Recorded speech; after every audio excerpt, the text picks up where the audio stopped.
Blueface, baby.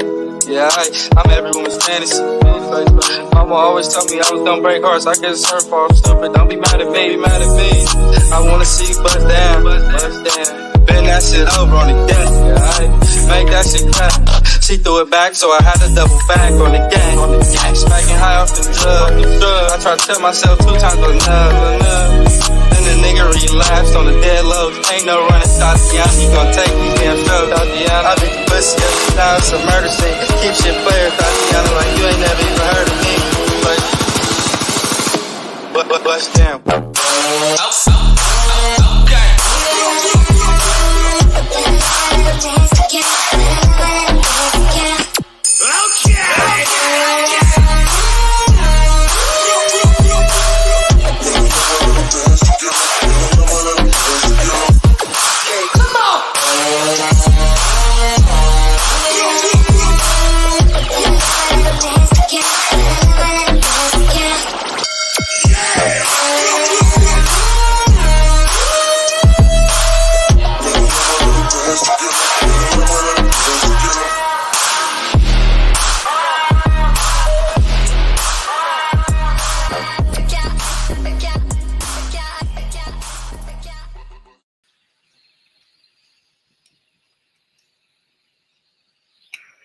You're going to take these damn drugs, Tatiana. You're going to take them. You're going to take them.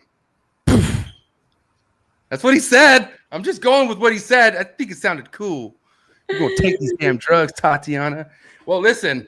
If reptiles could take some drugs, this would be it. This podcast right here in a good way. Knowledge. Brain drug. Wait, I'm just going to stop the whole drug talk. What's going on? Wait, who's inside? Intruder. Somebody just came into your guys' place. There's still like a bunch of people working, opening rooms and stuff. It's not just this room. If any door opens, bing, you know. Well, I don't play around. You know what I mean?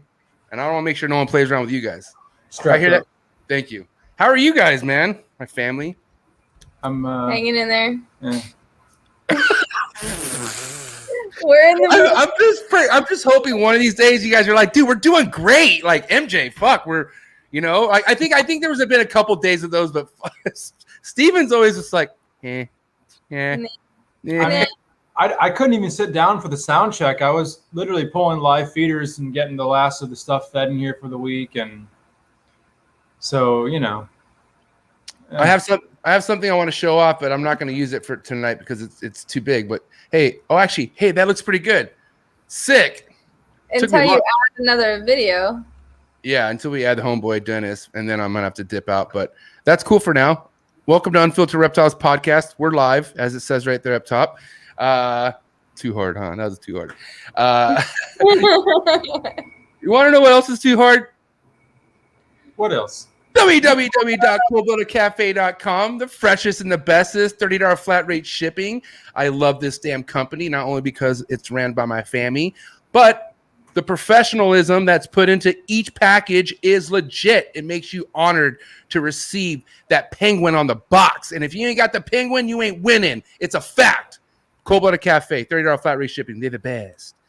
You got an egg, put them inside of a sim box, sim containers.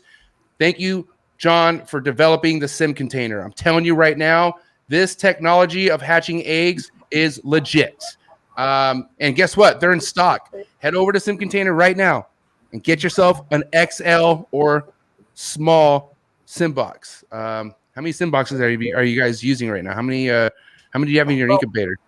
We don't have anything in the incubator right now. We're waiting on stuff to start popping eggs out. So soon. For some reason, we didn't start pairing later. I feel like our season's going a little later this year than it did last year, which is fine. So right. Is what it is. We'll see. Is what it is. You know, also what it is the support we need to start shooting over to US ARC. Very important. This is not like a wave situation. This isn't like, well, hey, everyone else is doing it. No, this is a part of keeping. Everyone needs to get on their shit, support US ARC, do what they can. You can't fucking put money to US ARC. Talk about US ARC. Make it a part of your everyday conversation because this shit is important. Steven's been a part of US ARC before. I don't want to say since before what, but he was a little child and he was supporting US ARC. He was really, really young. Yeah, okay? I was probably mid puberty at the point. Yeah. I didn't want to say it. I was like, before involvement down there, he was supporting U.S. ARC, but he said it. Yay! Wow. Yeah. Wow, indeed. Shout out to everyone in the comments, man. All the early birds. I just want to say shout out to all the supporters, people in the building, like the homie 1776 Exotics. How you doing, Mike? And you got the homegirl Mindy Boyer. How you doing, Mindy Boyer? And then of course we have that cross the world type support over in Norway. Over there in Norway, what's going on, Norse Reptiles? And then we got more Norway love over there. OM Reptiles Norway, man. They got some sick ass podcasts going on, so make sure you guys check out the homies over at Norway. J Baby Reptiles, what's up, man? Hope you're ready for a good show. And then we have one of our ERP favorite right here. This is Mac Lorenzo, big homie Mac Lorenzo. I hope you're doing good, Mac. I see you have some pairing going on, some scrub pairings. So good luck with that. Steven also has some scrub pairings, many scrub pairings. Can we talk about the bite you got a little bit later? We don't have to. Sure. I mean, yeah, I can, glance over it. I thought it was cool. And then shout out to the homie Tucker. What's up, Tucker? Yeah, what's up? Wiz Constrictor. And then we got Canada in the building. What's up, Reptile Keep? I'm glad you guys are here. Twisted Royals, man. You guys are all here. I am super stoked for tonight. Really excited for tonight because this gentleman I've been following for, I would say the good part of the beginning of the year. I started following Dennis and started, noticing his posts, saw that he worked with olive pythons, and then we actually had a conversation about him about him producing some, I think last year. So that really grabbed my attention. You want to know what really put the fucking nail in the hammer? Was like, all right, you're booking Dennis right now. Guess what it was? What was that? Shout out to Marshall Mendez. Marshall Mendez. I had a conversation with Marshall Mendez. He's like, hey man, have you ever talked to Dennis McNAMARA? McNAMARA. I hope I said that right. McNAMARA. Damn it. Anyways, it's a sick last name. Anyways, second on how to pronounce his name. I'll hear it right now. Anyways, man. So, Marshall, the referral came from Marshall, and anything that comes from Marshall, highly respected. Dennis is in the building with us tonight. Here he is, Captive Bred Snakes by Dennis Mac. How do you say your last name? McNAMARA. I said it right. McNAMARA. Woo! They said it right. But yeah, it's good. Oh. They didn't say that in my graduation, so it's good. It's good. What's good, man? How you doing, Dennis? I'm great. In the earlier part of my life, it's St. Patrick's Day. I would have been out drinking, but now I have children, so I'm in my snake room hanging out. It is St. Patrick's Day, isn't it? St. Patrick's Day, man. Happy St. Patrick's Day. I'm not wearing green, so should I pinch myself? Dang. Usually St. Patrick's Day is March Tinley. It is. So I forgot about it. Yeah, altogether. That's true. And we go see the river because they turn it green. So I'm crying a little bit because there's no Tinley right now. But can I just do a timeout because I never do this? Shout out to Focus Cube Habitats. They're amazing. They're beautiful. Yes. I don't ever forget a sponsor, but I didn't take my alpha brain, so I'm a little ahead of myself. But Focus Cube Habitats, future of enclosures, PVC built, made from Texas with love. Thank you, Stephen and Ashley. Continue. I'm sorry. Fuck. Is not easy. Or can we not see him? Can you see me? I can't see Dennis. It's just bad. Dennis is right there. Nah. Dennis, can you see Stephen and Des? I can see both of you. All right, that's all that matters. Woo! All right. Well then. Should we try to do the try to exit out and come back in because you should be able to see all of us. Okay. All right. So Dennis, glad you're here. Like I said, you came solid referred from Marshall Mendez himself. So thanks for being here tonight, man. How's everything been with you working with animals and then COVID happening and whatnot? It's actually been kind of nice. I think our job had we had a couple furlough days at work, but other than that, I don't know, I spent more time with the kids and actually spent more time doing snakes, and I'd say my snake sales have been better this year than they probably have years prior. So I don't know. I really can't complain about the COVID stuff other than I hate wearing a mask. But yeah, me too. It has not been so bad. I still got to go to Daytona, so Daytona is a big deal for me. I love to do that. So yeah, sweet. Are you going coming August? Yes. Cool. Please do. Yeah, you too.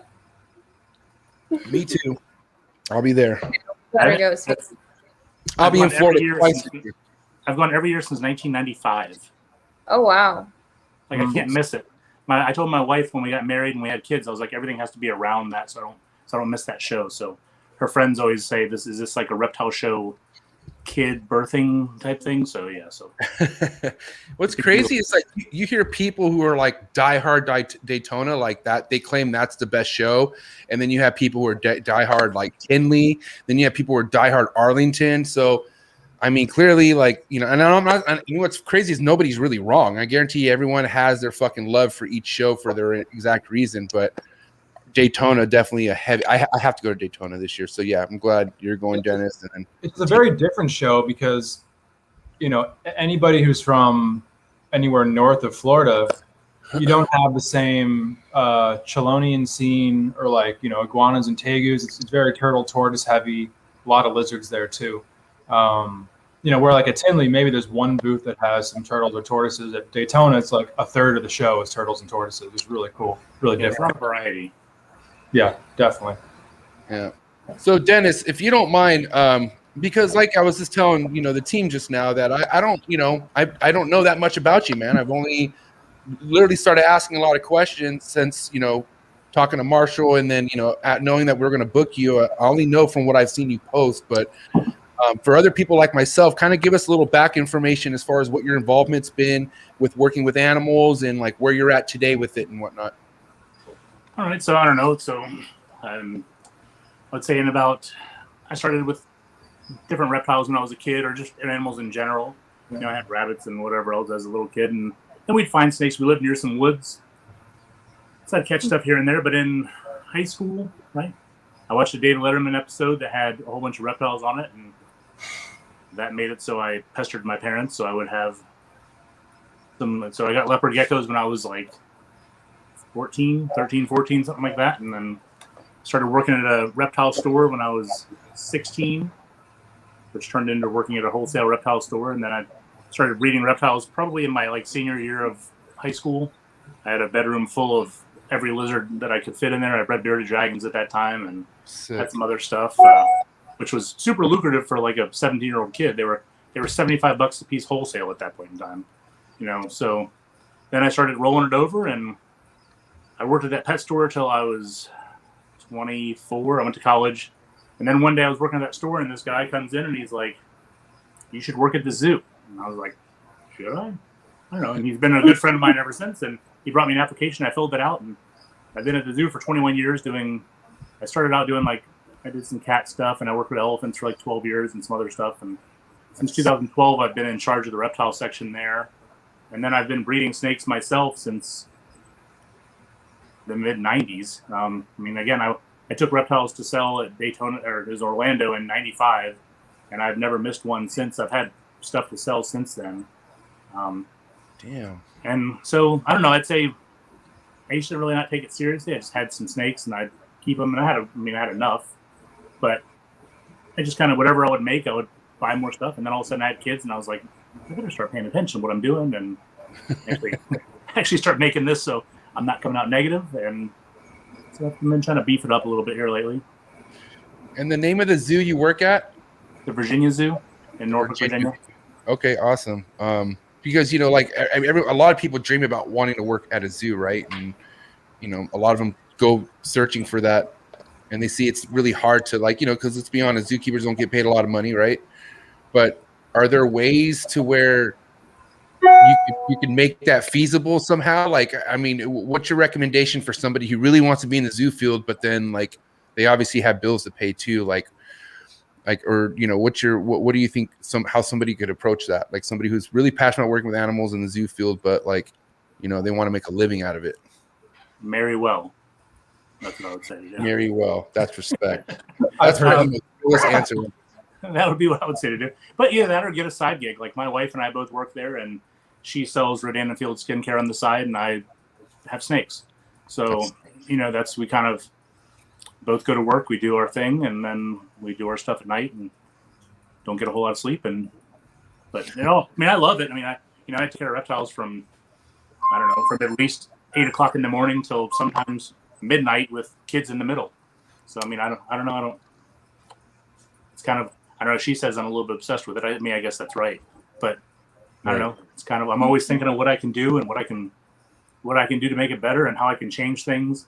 She says I'm in the cage changing business. She's like, I feel like you buy and sell more cages than you do anything, but I'm always like evolving how I do stuff. Like, I don't know if you can see, like now I make it so my racks are only up to my waist, and then I have cages above, because I always find that like cages on the bottom are a pain and racks on the top are a pain. So I try to start doing half and half. And so I'm always in an evolution of some sort, which makes it kind of exciting.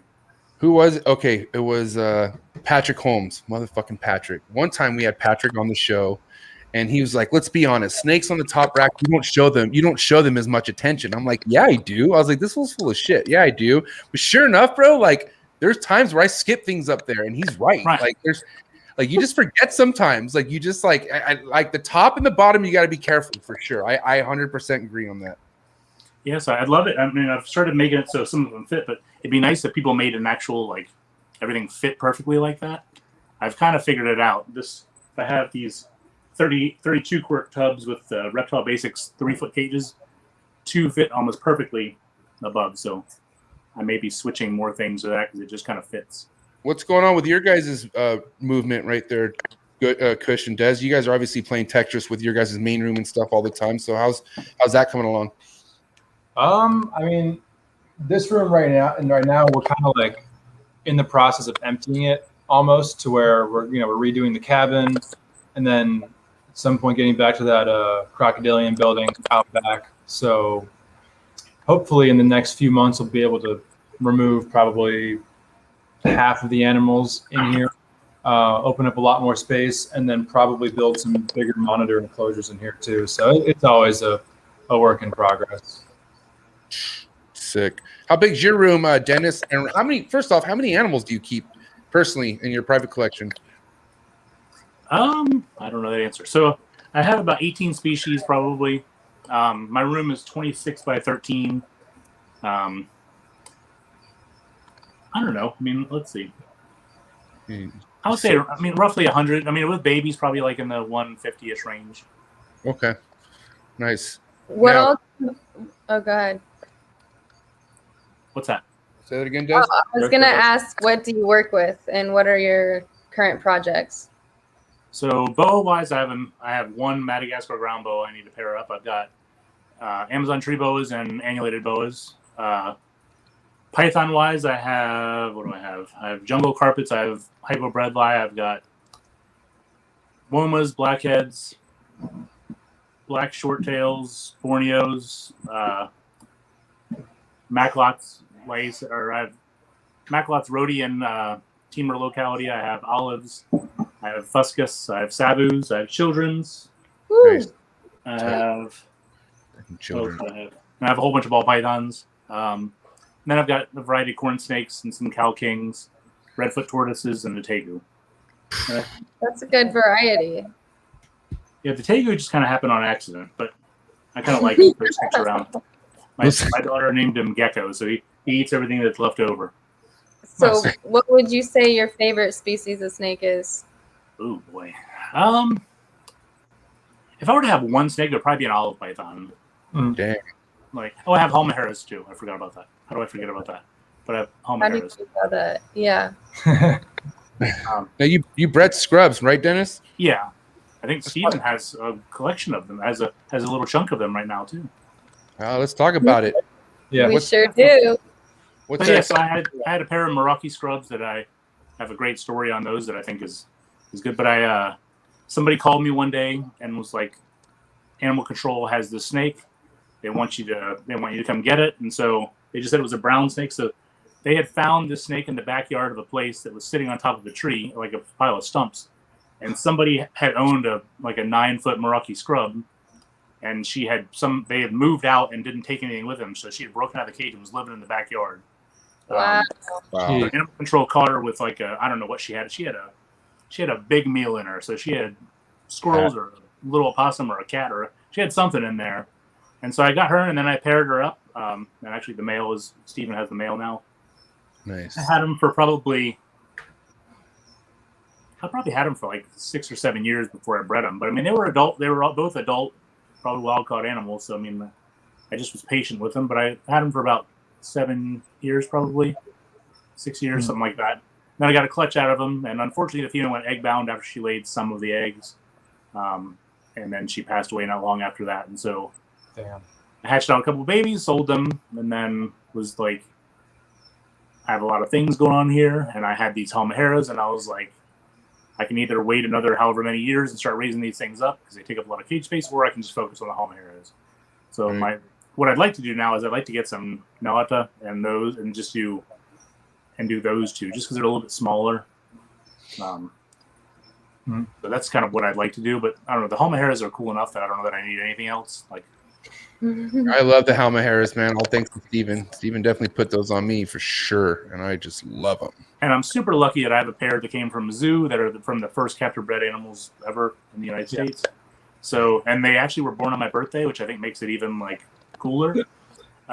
So yeah, they're 2 now, a little bit over 2.5, something like that. So I don't know. I feel like that gives me probably a fairly decent. It gives me a better chance of having luck with them, I think, as they go. So, and one of them's super chill, one of them's not. But no, they're awesome snakes. They're beautiful.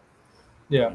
So I'm pretty happy with that. And I've actually bumped up my lysis game a little bit because I've had so many inquiries on things. Like I feel like I could have moved 2 or 3 times the amount of anything that I had. So I've kind of bumped up at least the Maclots part of it a decent amount. So I just figured I'd put my effort into that for now. So I kind of want to circle back on the halmaheras. I'm personally curious. Have you ever worked with wild-caught halmaheras? I have not. I've not. So Okay.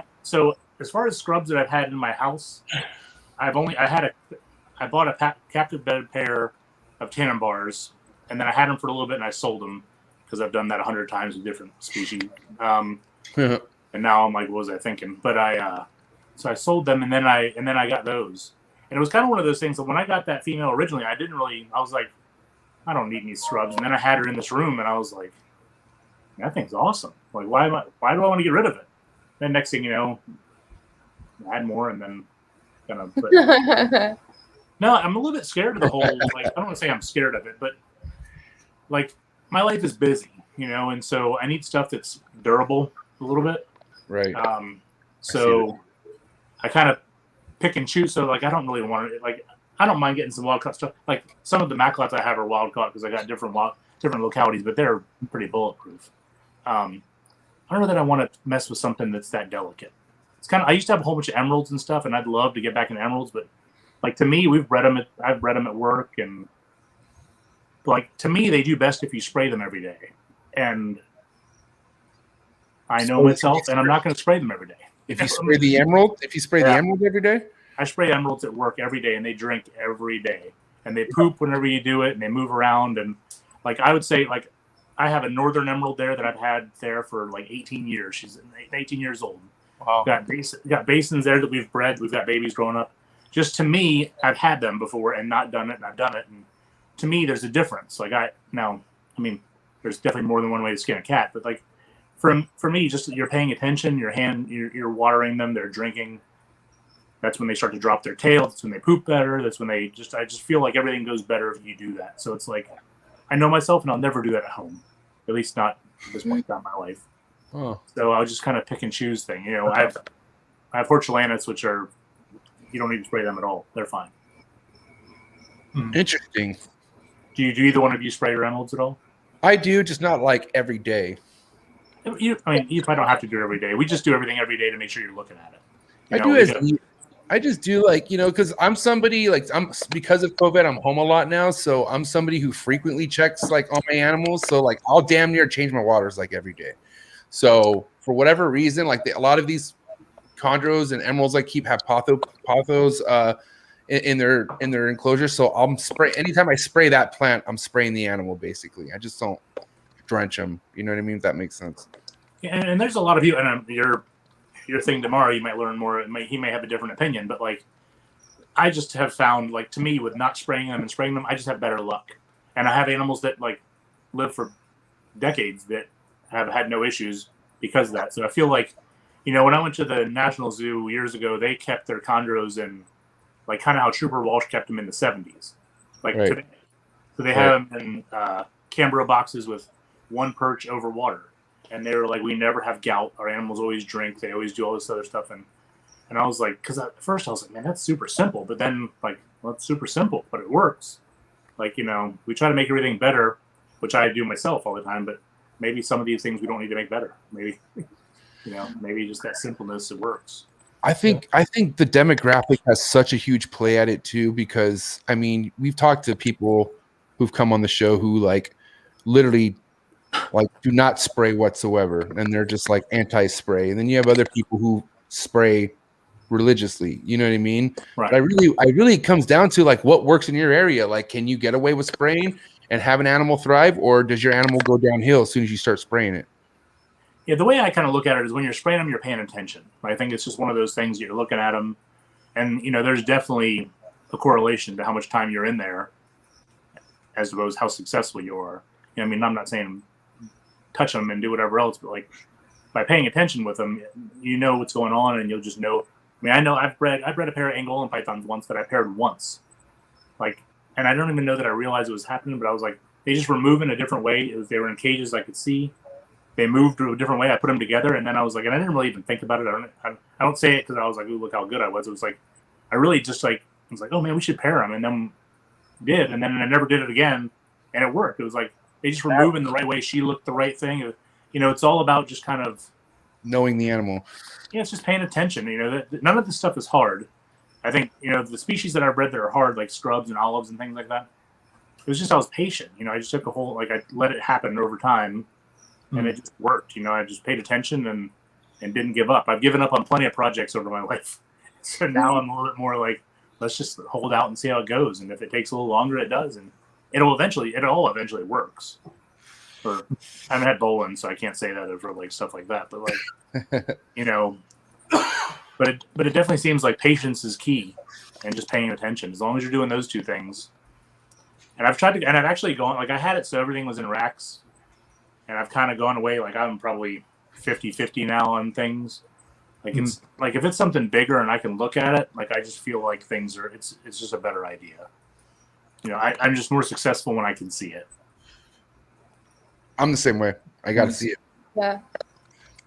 So let's talk about these olives. Yeah. There's smoke in the den. Smoke alarm in the den. Sorry. Don't burn the place down. Like a Cypress Hill concert in here. Good God, MJ. Continue. Get Olive. Other man. Olive python. So my olives I bought. Yeah. When did I buy them? Well, what are they now? They're 11 now? 11 maybe. So Okay. 12. So I had them, I raised them up from when they were probably yearlings, and tried to breed them. They kept on looking like they were going to do it. I only have one pair. I never had two males. And then finally, like when she was 8, she laid a clutch, and then Wow. got those going. And then when she was 9, she laid a clutch. And then when she was 10, she laid a clutch. And she took last year off, but I would bet money she's going to lay a clutch this year. So Damn. I would say, you know, those are just one of those things. Like I just try to make it so I don't keep them heavy.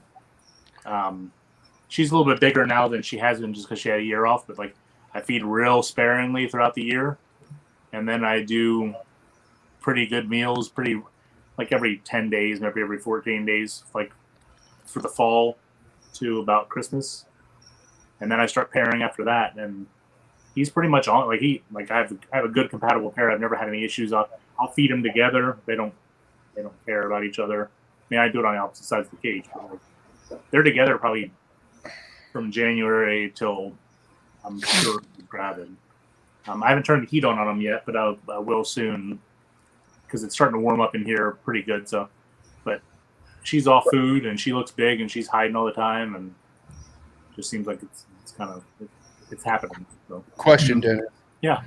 I want to dig more deep about, like you said, you feed you sparely throughout the year, and then fall and through Christmas you go pretty hard with it. But how, like, is it not scheduled throughout the year? Is it just kind of like, you know, tell me how you're feeding them? Like, is it like once a month? Is it just smaller meals?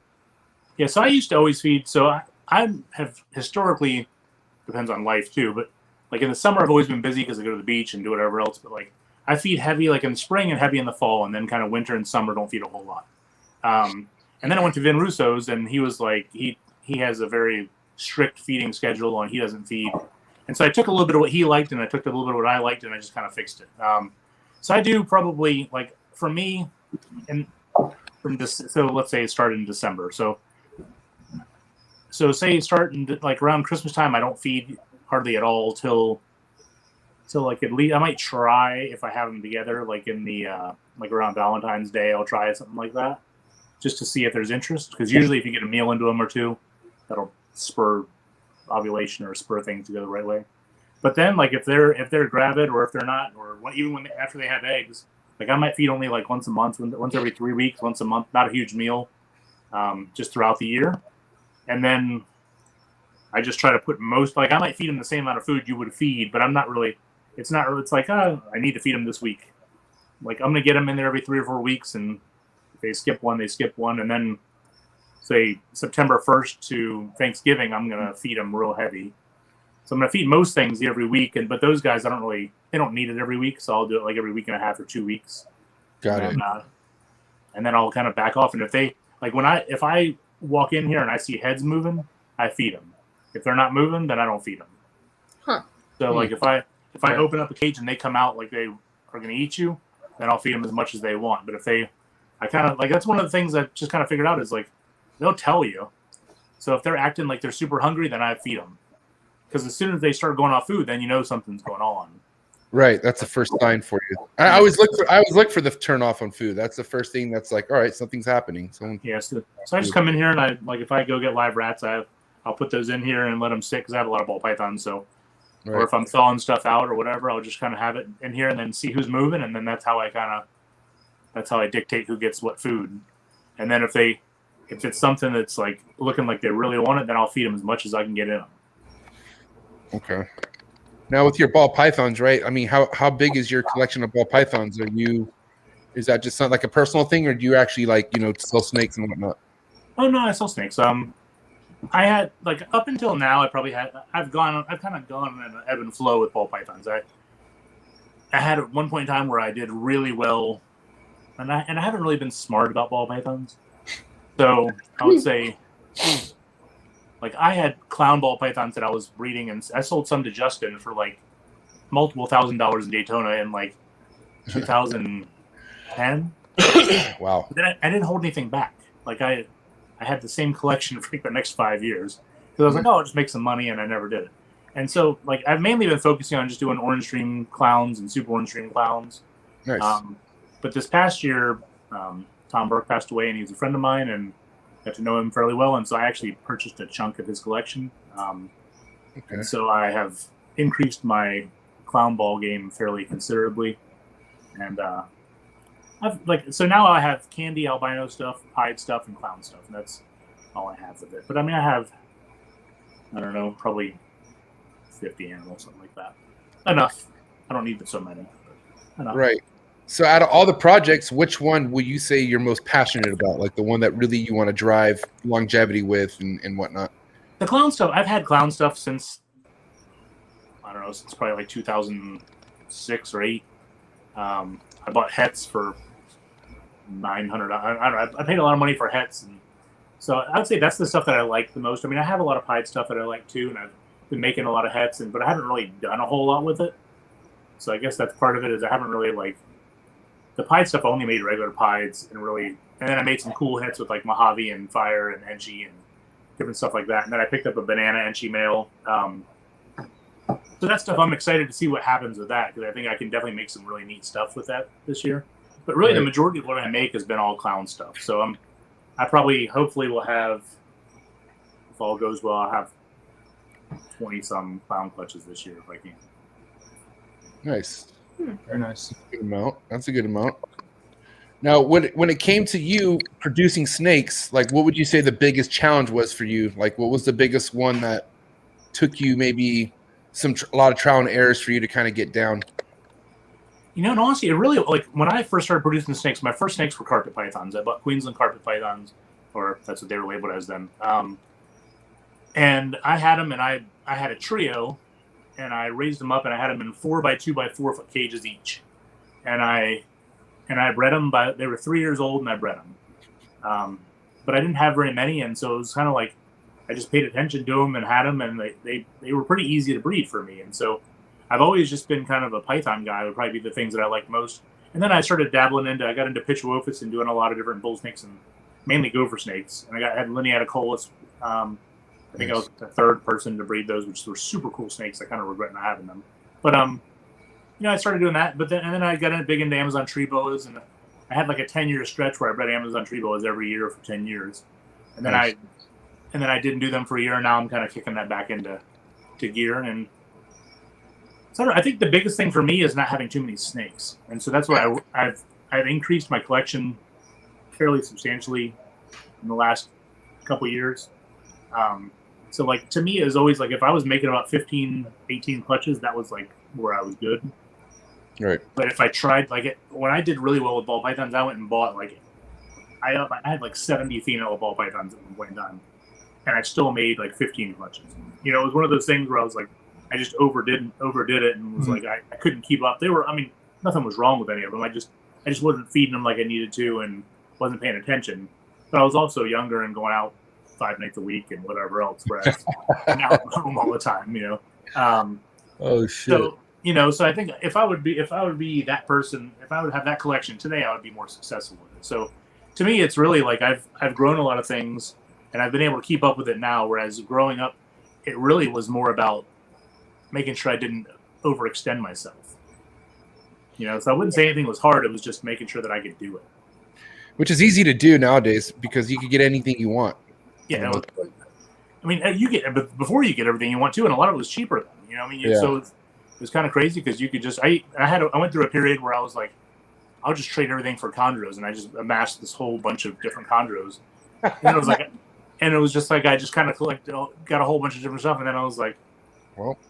And that's the one thing I've ebbed and flowed so many times in my collection over the years that I had I've gotten projects and gotten rid of them 3 times in my lifetime. So now I try not to do that. You're talking chondros, right? You got rid of chondros 3 times? Well, probably because I don't have any now. So yeah, probably. Damn. Probably I'll get them, and then I'll have them for a little bit, and then I get rid of them, and then I get them, and then I'm like. So to me, I like Amazon's better. Like I like Amazon's and Annulated's better. But let's really talk about why you get rid of chondros. I want to really know. I want to know. I want to know what it is and what's happened, what you've experienced with chondros. Well, my success rate was definitely not great. So, I try to make it so I'll go through and be like, what am I successful with and what am I not, and then what am I gonna move out? And some of those people that breed chondros, I think I always treated them like they were special, and they're not really. You don't need to treat them as special as you do. I think that's what gets you in trouble. Like I always thought that about womas. Like I've produced probably 8 clutches of womas in my life, and everybody's always like, they're so hard, and I'm like, they're really not that hard. You just have to just don't think they're hard. The more you're like, oh, are they too lean? Are they too fat? The more you worry about stuff is when you screw it up. Yeah. When you're just go with the flow. Like again, man, I'm no smarter than anybody else. I've screwed up more things than anybody else probably has just because I've gotten to work with 2 collections over a long period of time. Right. And, those are the things I've done wrong is that I overthink it. Like, don't overthink it. Just pay attention, and if they're on one side, it's too hot, then just turn the heat down. If they're not eating enough, then feed them enough. Like all that stuff. It's just be simple. If you do that whole kiss thing, you're fine. Yeah, keep it simple. Stupid heads. I've definitely overcomplicated things for myself. Oh, so have I.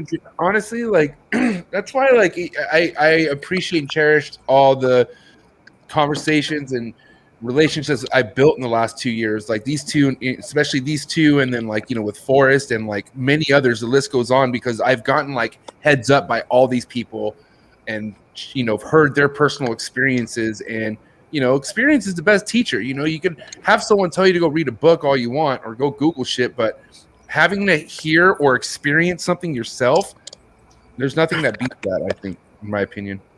Well, it's kind of like the same thing. Like everybody gets an ultrasound machine, and you're thinking, and people know when to ultrasound because if they're doing it all the time, they don't really need the ultrasound. Right. If they're touching it all the time, Facts. And doing it, you know, like when you look at something, you're like, oh man, their color's a little brighter, or their belly's a little bit fatter, or they're basking a little bit more, or they're sitting on the water bowl. Like they'll be like, oh, I need an ultrasound. You need an ultrasound because you know what you're looking at, Right. And people do it all the time. I mean, there's definitely things to do to make it so you like. I would love to know some of these things and be like, where are they, or when should I stop breeding? That definitely probably wouldn't be a bad idea, just so you would know when to not waste your males more. But like, you hear stuff where people are doing it, and it's like, well, they already know, or most of them. Right.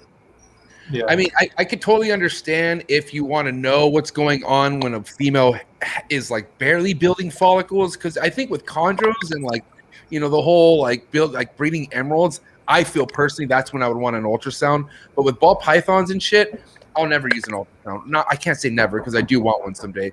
But I'm just saying, like, that's not important to me to use an ultrasound in a ball python. But like, I personally don't feel like I know my chondros good enough. I personally don't know an emerald good enough yet because I haven't bred them yet. So I don't know. That's just my take. But I know what you mean about an ultrasound. Fucking Ryan Young says it's cheating. So respect to Ryan Young. I like Ryan. He's very simple. Like we talk. I mean, I think we think about things a lot the same way. But I also think like once you start doing emeralds and you have adults, like now I have a gravid basin at work now, and like when they're ready, you'll be able to tell. Like they're not, at least. I mean, I have a fairly small sample size, but I've had a lot of emeralds over my life. But like, I know when I see them breeding, and then I just feed them until they stop eating, I almost always am going to get something right after that. It's always for me, it's always been in that like January time frame, or like you just watch when they start moving. You can see like you come in, they're locked up, or whatever else. If you just start doing stuff, like they're not as hard as people make them out to be, I think.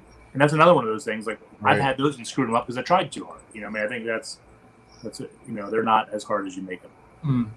What's more important with keeping or breeding emeralds? Is it the hydration side of it or the ventilation side of it? I don't worry about the vent. Well, I mean, we have top open like screen enclosures, and we have some in exoterras, and they're fine. But to me, the hydration is key because man, if you spray them, like I have a water bowl in there, and man, you can spray them. They'll drink for like 15 minutes. They will. It's crazy. And then every couple of weeks they'll drop their tail down, and then they'll go to the bathroom, and then so it's like you can tell all those things. It tells you when you need to feed them, when you need to move them. You can see when they move overnight, but just the hydration part to me has been overwhelmingly.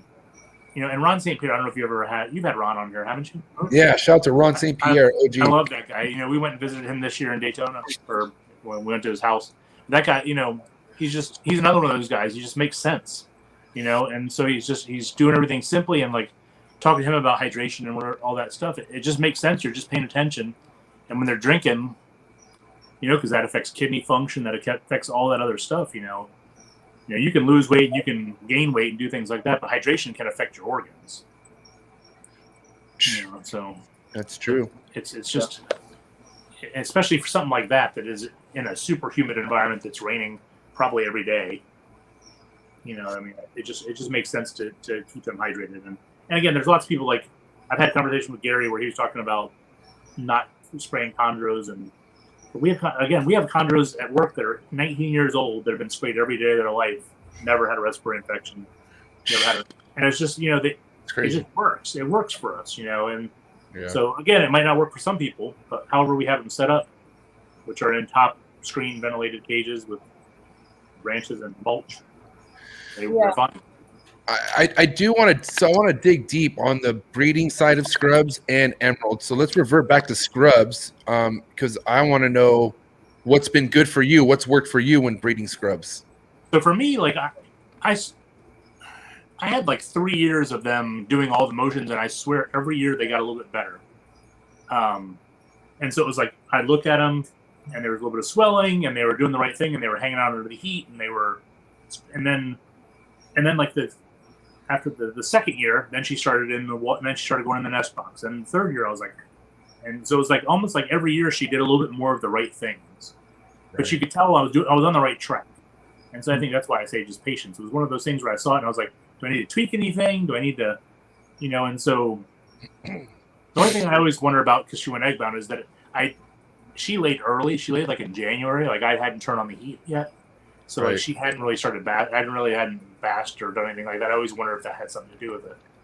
Just because her schedule, but obviously whatever was working inside of her worked, and so for me, it was like, I just did big meals. Like I feed them whatever I could fit in them. Cause man, those things to me, they're the ultimate predator. Like their strike range is ridiculous. Their teeth are ridiculous. They're fast. They can hold on to anything. They're just super like, I also have come to the conclusion that I don't need a whole lot of them because they can be stressful.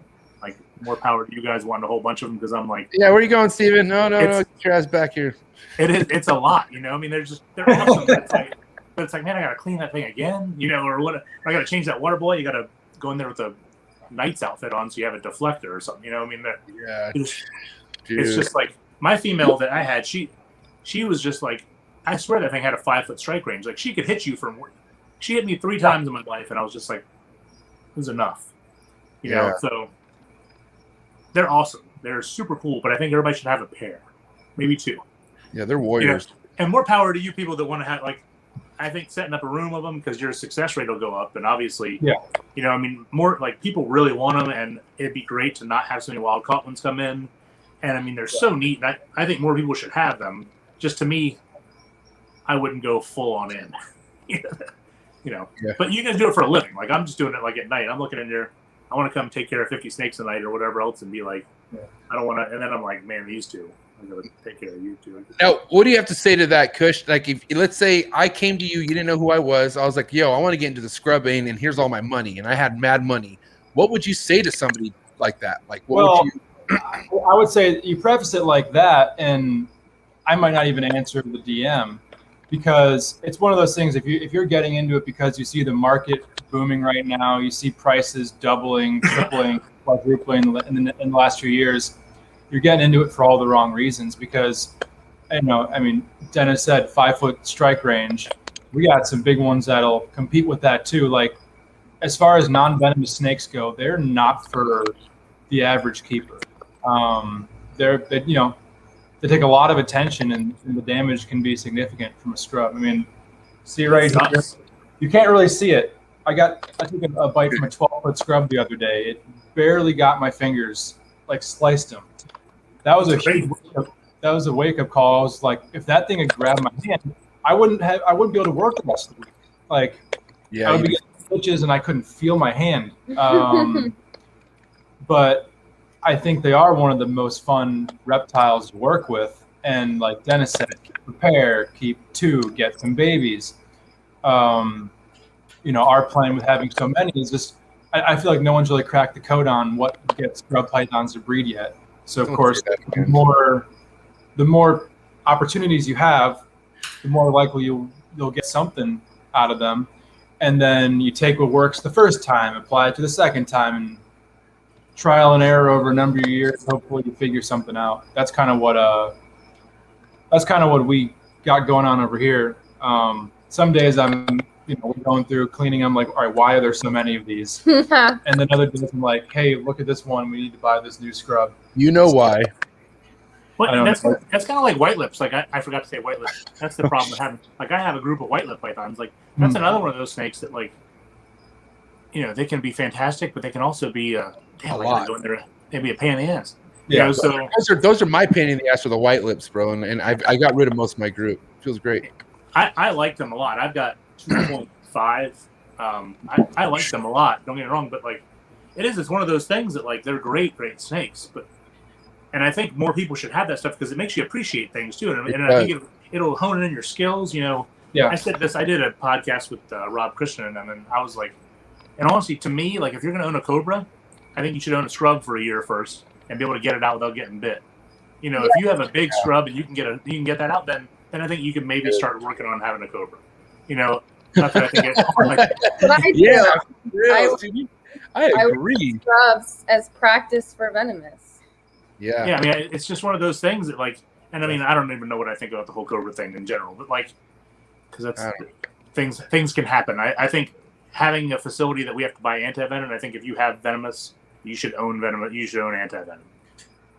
We spend $25,000 every couple of years to make sure we have it, and then it's some Yahoo has a problem, then we probably are gonna have to help them. I mean, the local hospitals carry the local stuff, but like to me, that's one of those things. Like you need to take responsibility for whatever it is you're getting into, so you're not gonna affect other people. You can't have your own. At least have a facility that knows that you may need that at some point, ready to medevac that in the case of a bite. Yeah. And but scrubs in general, like again, I think they're fantastic snakes. They're super smart, super interesting, like more interesting than most other snakes. You know, I mean, they really are one of the coolest things. But again, and you guys are doing it for a living. You know, I mean, maybe if I get to that point where I retire from my job, and maybe I'd have more if I had more space and do that. But I also think that you having so many, you'll probably figure out stuff that I didn't figure out to make it easier. He's the king. You know, I would also say, like, I have learned, like, these front drop down cages. Man, I kind of want to get rid of all my sliding glass cages and have drop down cages. Like, I didn't think I would ever say that, but like, it's so much easier. Like, I mean, the bedding falls out at the front, whatever else if you're doing that, but man, it's so much easier to deal with. Like, they're just easier in general, and I'm like, but they don't make them really for tall stuff, so it'd be kind of maybe difficult on some of those things. What do you keep your white lips in, Dennis? So I've got them either like I've got a 4x2 by 1 Reptile Basics cage with them. I've got some of them in. I've got them in that. I've got them in tubs of different sizes because I have different age ranges. So I've got some in like 32 quarts. I've got some in 41 quarts. I've got some in 4x2s. I've got one little one that's in a shoebox. I experienced that not one single one of my sub-adult to adult white lips, and I have about 5, did good in a 4x2. They went psychotic. Anytime I put them in something where there was a gore, or even I put them in both. I even had them just anything clear. They were psychotic. It was not fun. It was literally the worst experience ever. So I got them in tubs, and now they're more handleable, like way more handleable. Well, that's what I was thinking too. But you know what the weird part is? Mine are more chill in the cages than they are in the tubs. When I open up the tub, their mouth comes with it. Whereas in the cage, they like just go. I have corrugated tubes, like corrugated drain pipe tubes in there. Right. And they kind of like either sit in them or behind them, and they're actually way more chill in those cages. Now, if you touch them, it's a different story. But right. But yeah, they're like I was surprised by it, but I was like they were bigger, and I was like. I had gotten rid of some of the bigger tubs. I used to have a lot of those Vision Boa tubs, which I really like the tub. I just hate the rack. Right. So if I did it again, I'd probably get the ARS rack on those. But it was just one of like I don't know, they're working, and I moved like I had my Fuscus in there. I don't know if you ever had water pythons, but they're kind of the same. Like mine are kind of the same way. Like they're a handful, and I moved them into the 4x2s, and they're actually better in there. So I don't know what to think of it. They're kind of doing the opposite of what I thought. I also put them up high, so they're not like they're. Like my white lips are probably 5. Like I have to like get on a stool to look in there. So it's probably like they're probably like 5.5 feet if I'm going to do anything in there. And so I kind of think it's best that they're out of like they're not where my out of range. Yeah, I have mine. I have mine on the lower, either low. I have a couple on the lower and a couple on the very top. And like they're like out of the mid range to where like if you walk by they can't see you type of thing. Either way. But my Halmaheras are like they're on the bottom. They're on a bottom cage and the next up cage, and they could care less. But I have those PVCcages.com cages, and I have the PVC perches, and they basically I have cork tubes over those perches, and they just live in the tubes.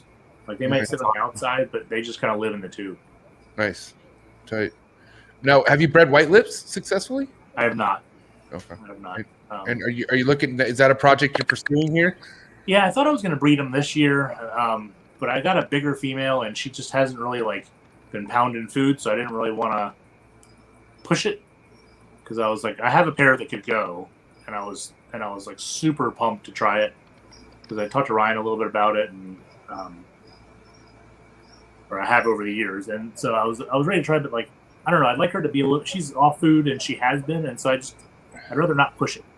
Like I feel like I've been patient about a lot of stuff, and so I'm like, I'd rather make sure she's doing exactly what I want because I haven't had her that long. Right. If I had her longer, then I'd be like, oh, this is what she does. But I haven't had her long enough to really say I want to push it on her yet. I've got 2 females that I've had for 3 years, and so I feel like they could probably go, but they're tad on the small side, so I'm probably gonna wait. So I have a male that's definitely ready. But Nice. so I'm probably just gonna wait. I'd like to though. My friend Chris bred them in like we're probably in the 90s. It was probably either early 2000s or 90s, and he bred them and he had them in like an 8x4x4 cage in his bedroom. The only pair of snakes he had. 8x4x4, like a huge ass 8-foot, just like open fucking enclosure. Yeah, he had a big pond in the middle of it. And there was just like a big pair in there, and they were wild caught and they were psycho. But he bred them years ago, and it was super cool. And I think that was at that pet store where I think we sold the babies like $200 a piece.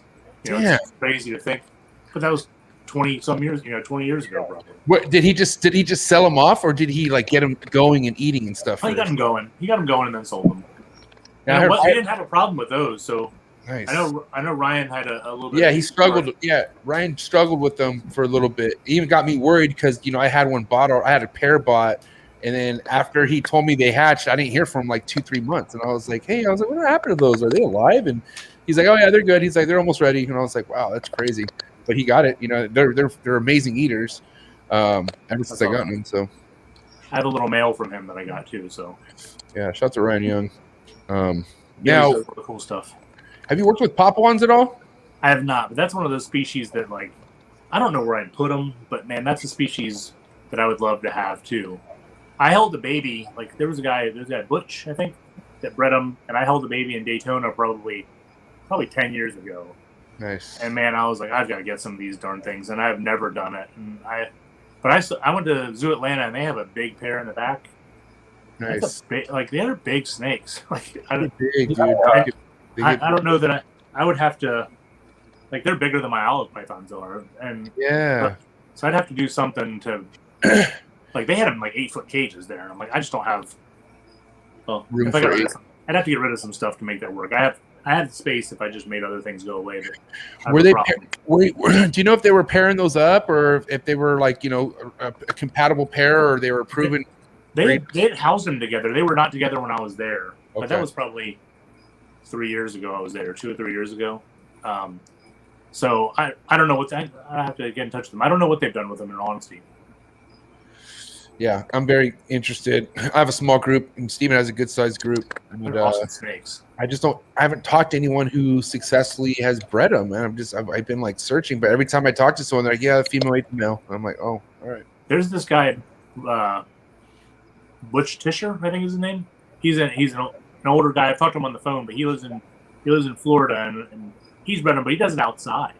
Wow, outside? Yeah, he's got them outside. What did he tell me? Hopefully I'm supposed to tell this, but he had them in like cages that were outside, and then he had coolers that were out there that were heated, and so that way they had a retreat that was warm they could go into. And he said he just he moved them around, and I don't know how many times he's had success, but he has had success. But all he really had, it sounds like, is olives and poplars. And so, who's this guy? His name is Butch Tischer. Is he like on the platforms at all, or is he kind of on the private sector? I got his. Tom Kyogen gave me his number and said call him about something, and I called him. But it was one of those things I talked to him on the phone. Which who do you talk to on the phone these days? But probably about 6 months ago, I talked to him on the phone about something. But I've never he's not on. I don't think he's on Facebook or anything like that. I would say he's probably like in his 70s. Like he's an older guy that sounds like he's been doing it the same way for however. And I mean, whatever he's doing seems to. I want to say he's in the Orlando area somewhere. Tell the homie Butch that Team Earp wants him. Yeah. That's what I was like, because I'm gonna look at now that I've talked to him on the phone, I was like, I think he comes to Daytona, so I'm hoping to pick him out next time I see him. That'd be sick. Get Tom, because Tom knows him, so maybe I get Tom to send him over. But no, he's one of those guys I'd love to sit down and just chat with for. I think I talked to him on the phone for a half hour that day. I'd love to do that a couple times. Crazy. Yeah, for sure. Do you have anything on Scrubs, Steven? But Tom Kyogen's probably bred out Papuan pythons, but he won't do any of these podcasts. So let Des talk.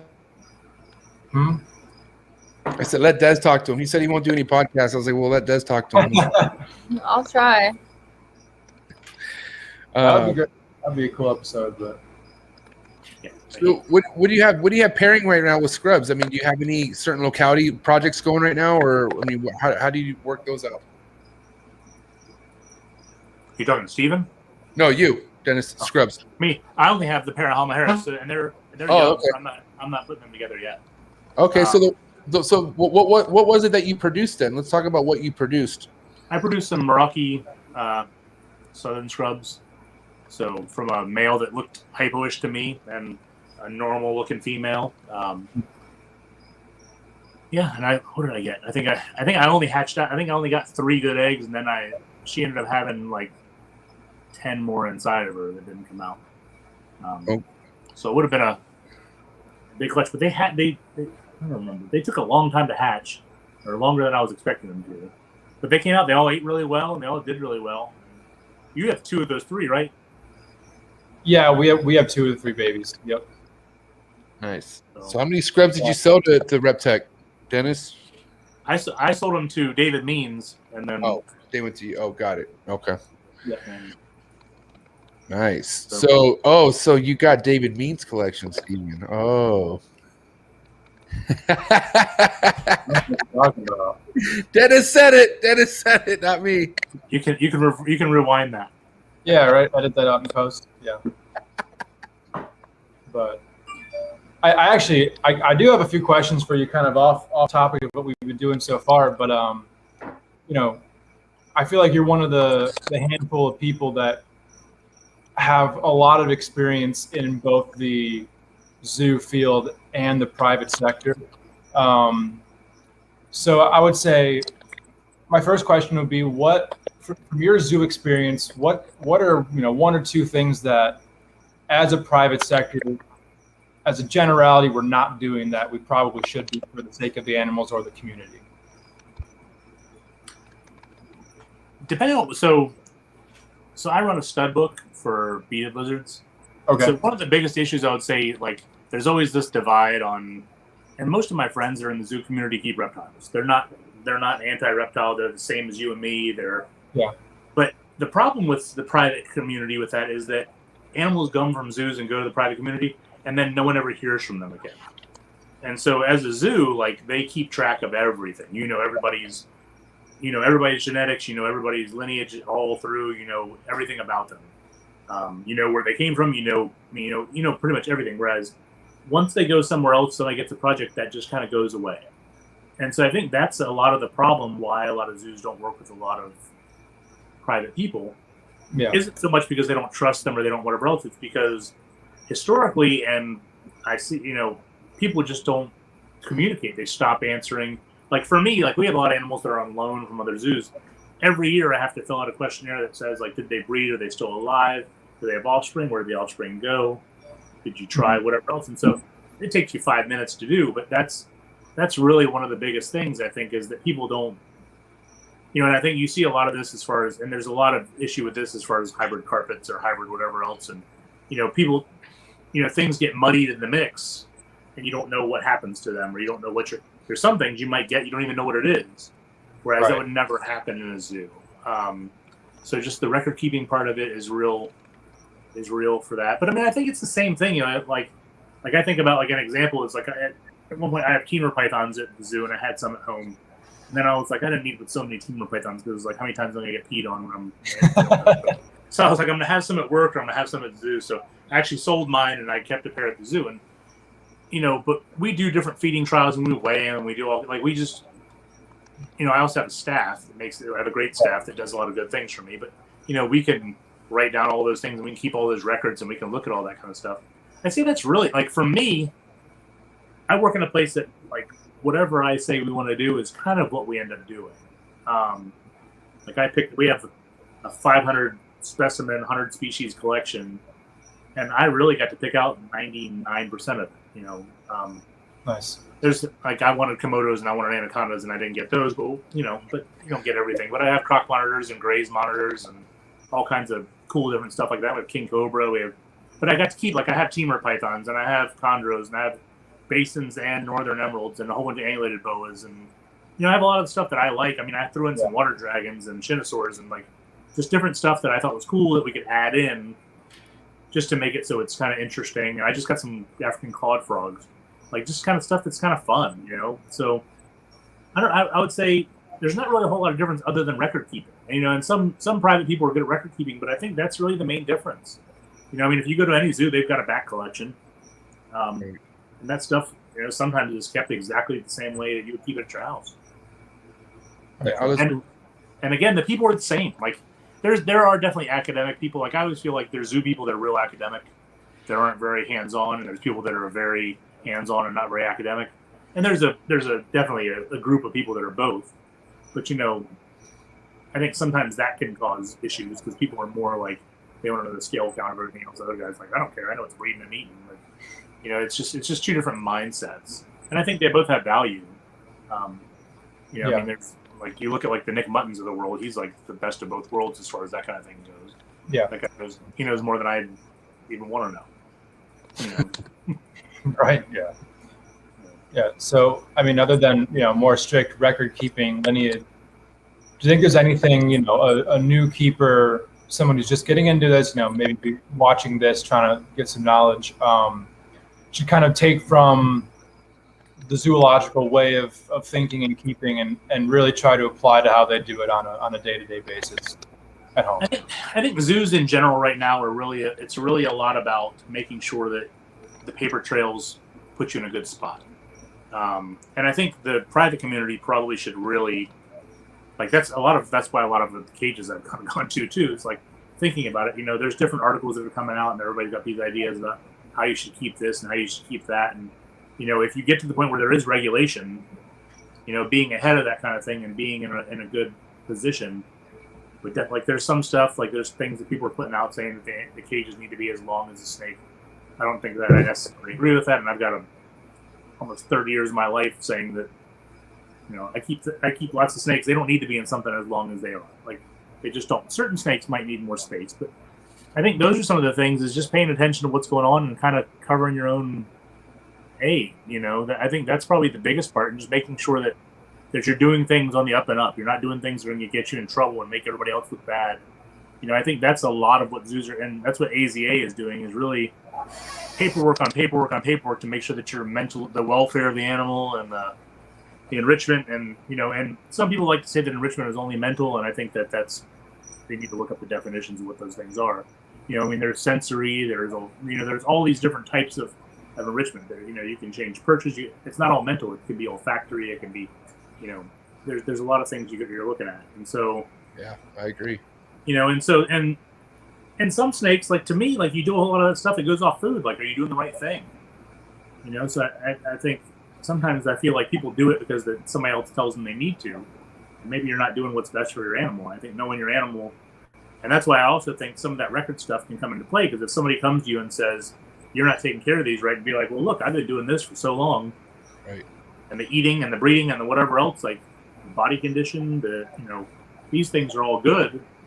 Well, how can you, like, people can argue anything, especially these days, people can argue anything. But if you have things behind you say, I've been doing this for so long, this is what's right, then how can anybody dispute that? You know, really. Because the people that are disputing everything, like people that make decisions and stuff like that, are people that have no experience. You know, and so, you know, the people that make all the decisions on things like that are people that have just started doing it and they saw something and they watched one video and they're like, you know, this is how my monkey would like it, or this is how my dog or cat would like it. Well, these aren't dogs or cats or monkeys. These aren't people. They're not, you know, they're snakes. That was the biggest bomb of the night right now, what you just said, Dennis. Respect right now. The people who are talking the most are the people without the experience. That that cannot be more true ever. Because it's right. It's so right. Because nobody is, well, people toot their own horn all the time, but you know, there's no reason to argue about stuff if you're doing it correctly. You know, I mean, you can, and I've gotten into plenty, like, because they're like, to me, which I think all these things have changed, but to me, it always the biggest argument was cohabs. And I'm like, as a zoo, we cohab stuff all the time. I have animals that live in here that don't ever set. I've got carpet pythons that live together for 5 years together. Then I have short tails that live together all the time. Like, if you're paying attention, there's nothing wrong with that. You know, I remember when I met Frank Reedus, and that probably lived in the 90s. You know, he was one of the first people to breed blackheads or womans, and he was like, I just leave them together all year round. Right. Like, well, they eat snakes, you know, and he's like, that's how I keep them. And, you know, I mean, and like Craig Trumbauer said that to me one time too. He's like, if you ever have a pair of snakes that are hard to breed, he said the best thing you can do is keep them together. He's like, because, you know, the introduction and moving can be stressful. So if you let them get comfortable, and that's what I try to do now, is I used to do like introductions every 3 days. Ball pythons, I do introductions often because they don't care. But like if it's something else that's a little bit shyer, like I'll do introductions, and if I see them locked up, then I just leave them. You know, I don't ever take them apart. I used to do like a 3-day on, 3-day off, and pay attention. I can do stuff like that, but like I think it's more about them getting comfortable, and then it's about feeding. You know, so I think that stuff really, really makes a difference. And so, you know, the problem with people is that they all have opinions. That's really the problem. And it's great because, you know, we shouldn't agree on everything. And it's okay to tell me I'm wrong. Right. It's okay for me to tell you you're wrong, as long as we can be civilized about what it is. And you can give me ideas, and I can be like, you know, I'll try it, or I won't, or this is the reason I won't, or this is the reason I will. And I think lots of things can be constructive. I've changed a lot of things about how I do things over the years because I go to other places. I love seeing people's setups. Like I love going to places and seeing people's setups. Like you guys know John Martin? I've heard of John Martin. Yep. I went to a carpet fest in, well, I guess when could we go? Maybe 2 years ago, I guess, depending on whatever we could actually go to one. We went to his house, and man, all of his cages were home built, and it was all emeralds and all Amazon tree boas. And I was like, that's sick. I wanted to go home and throw all my racks and cages out the window. I was like, I just want to go home. I want to go, you know, I want to build this. And so that's when I started doing a little bit, like, because he does it with clear tube. That's when I came home and did like the PVC with the tubes around them and doing stuff like that. And I'm like, you know, I mean, I've been keeping snakes for 20 some years at that point in time, but I went over there and saw something. I was like, I'm trying that, you know?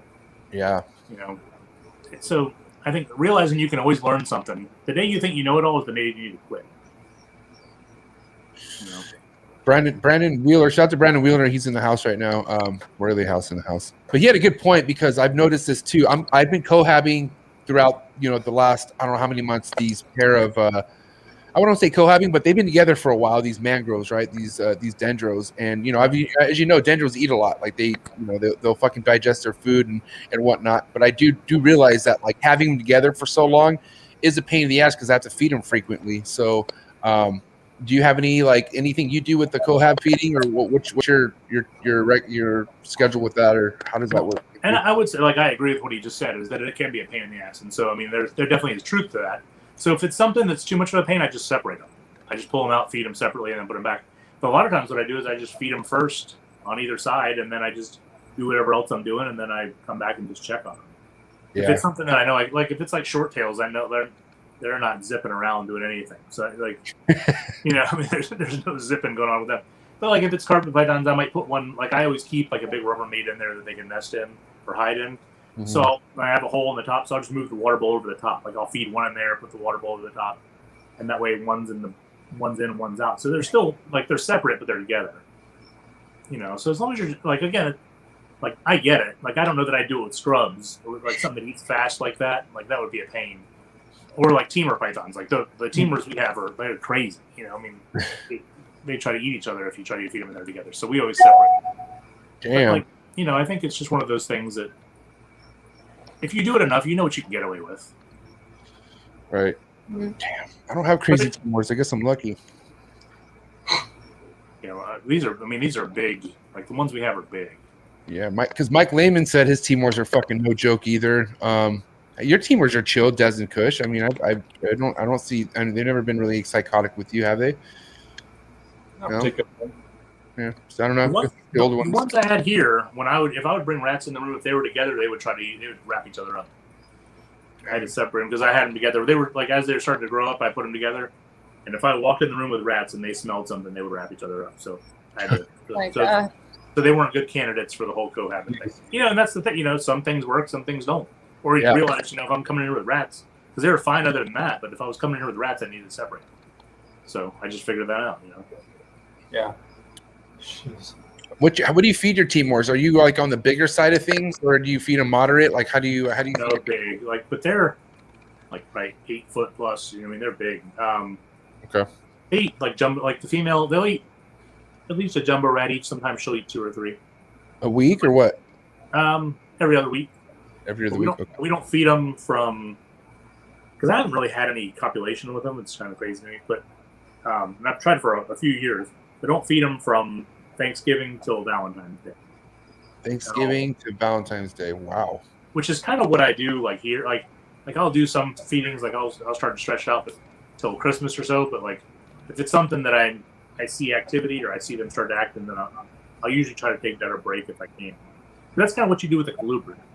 If you had a colubrid, you might go until March 1st, but you would. So I kind of did it along the same lines as those. Just they're heavy enough; they didn't even care, you know. But if that female Timor was acting hungry, you would feed her, right? Yeah, well, then just feed her as much as she wants. Yeah. Right. But I found her in that time. She wouldn't even look up. You open up the cage, she didn't even look up. Yeah. They're just hanging out together. And you guys good? Yeah, we have a question. Oh, what's that? shoot it.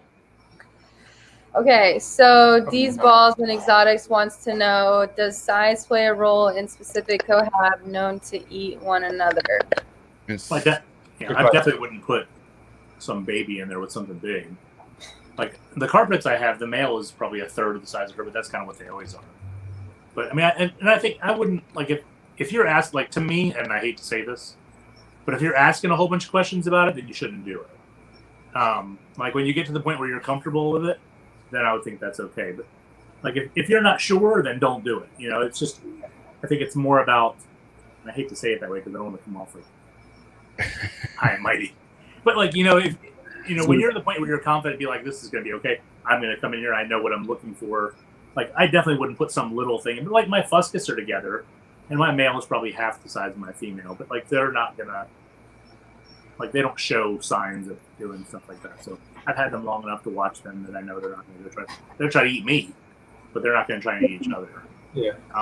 So I mean, I think it really comes down to knowing your snakes and just taking the time to realize that and realizing yourself that you just might need more time. Because I mean that's what if it's your first snakes, like don't do it yet. Do it when you feel confident with yourself and what you're doing, that you're making the right decision. Because if you do something wrong, you got to live with it, No, yeah, facts. And that sucks, I mean, Don't forget. we all do stuff that's screwed up. We all mess up. That's how you learn. But like, if you make a big decision like that and it goes bad, that's then that's on you as far as that kind of thing goes. So make sure that you're doing whatever that's going to be. And I'd also say if it's something that you're thinking about doing, do it in the morning and be home all day, and check on it throughout the day. If it's something that you're not sure of. That's what I try. If it's going to be like, if I know I'm going to do something that I haven't done before, I do it like on a Sunday morning when I know I'm going to be home all day, and I'll come and check them 3-4 times throughout the day just to make sure everything seems okay. And you should be able to tell, because more of the times than not, you're not going to put it together and they're going to be like, oh, I'm good. And then 10 minutes later, they'll be like, oh, I'm going to get you. Like, you'll know when I know when I paired my Maclots this year, as soon as I put, she grabbed him and wrapped him up, and I was like, oh, you're just not ready. And so I had to uncoil him and do whatever else. But it was like I was putting him together reading. She was still in feed mode. Yeah. And he was like, oh damn. And then I fed her like 3 more times. And then I put him back together, and she could care less. So it's just like right away if it's going to work or not. And those snakes have been together. Shoot, I mean, this is their 5th year being gravid, and they've been together 3-4 months out of the year. 5th year. So they didn't breed till they were 5, and I started putting them together when they were 3. So they've been together like 8 years, for 3-4 months. I've never had it happen before this year. She just was ready to go. I just jumped the gun. Jeez. Yeah, crazy. She had a good aim. I'll give her that though. Now your olives. This is going to be your 3rd year producing them, or your 2nd year? Fourth year. Yeah. That's tight. And the incubation time for that is how long?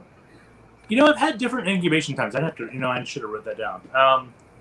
But I've had some that were like in the low 60s, and I've had some that were in the 80s. All from the same pair, all in the same incubator. Wow. So I'm not really sure, but I've also had different success on the babies where I've had babies come out eating really well, and I've had babies.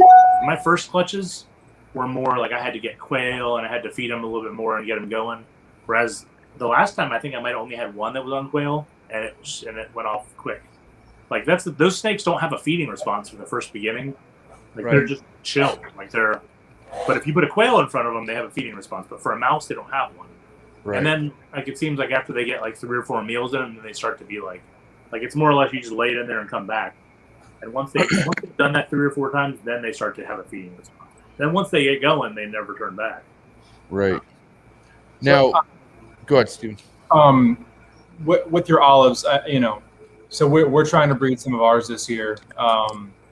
Did you see like hardcore locks with like two big brown snakes just sitting together that look like one snake? So they're probably going to leave them.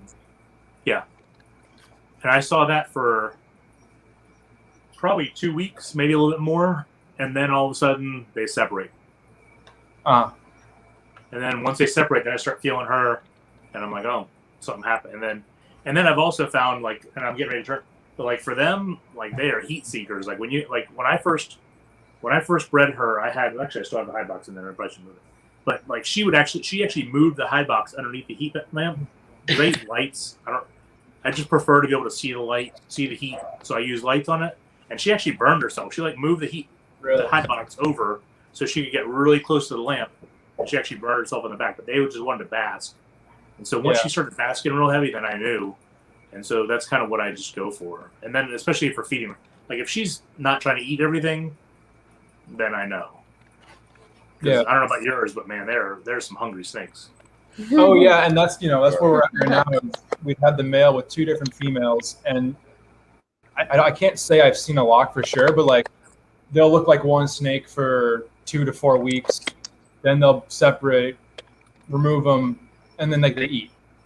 And I'm just like, why'd you eat? Please refuse your meal. Yeah. So I'd say once you see, doing like just typical, like when you see her start to basking and going off food, then you know. But how old are yours? So the male and a female that's the same age, they're probably like 3.5, 4, and we have 2 older females that are probably like 6. So somebody told me that do you have more than one male or you just have one male? We just have one male. We have 1.3. So mine was 8 before she bred. Like they bred a lot when they were younger, but I never got anything out of them until she was okay. Somebody else told me that if I had multiple males, that I would have had it. That it would have worked out when they were like 3 or 4. So I don't know if that's true, and I don't remember who told me that, but there may be something to that. I don't know. It was kind of one of those things I always have I'm always weird about. I don't want 2.1 of anything. Like, it seems weird to me. Like, I guess if I wouldn't mind having some more olives. I tried to get some from MJ, but it didn't work out. You did? I did. I messaged you, but you had a pair you were selling. I asked you if I could trade you, and you were like, you didn't want anything I had to trade. But I only trade for the green, bro. I'm so sorry. The blue notes. That's it. I get it. Yeah. Strictly. If you don't hit at the right time, then I don't have that kind of stuff. Stimulus time. Maybe now I would. But yes, I think it's one of those things. If you see them locking, I think that's good. But on the older female, you might have more luck, and just make sure they're not fat. Like that's the big thing is make sure they're not heavy. That was one thing we kind of screwed up is we had a male that was like same like 6-year-old range, and a former employee had him, and then he became former. At which point we're like, all right, well we don't have the male anymore. So like the 2 females, he was huge. He's like 11 foot. So we were trying to grow them to be similar size. So like we put that male in, and like hopefully he doesn't eat them.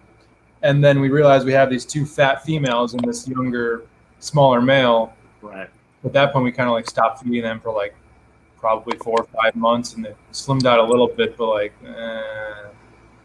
so this might not be the year. They're also in tubs as well, where I feel like they should be in cages, but that'll probably come next year. So, or I guess soon. So in the next breeding season, they'll be in cages.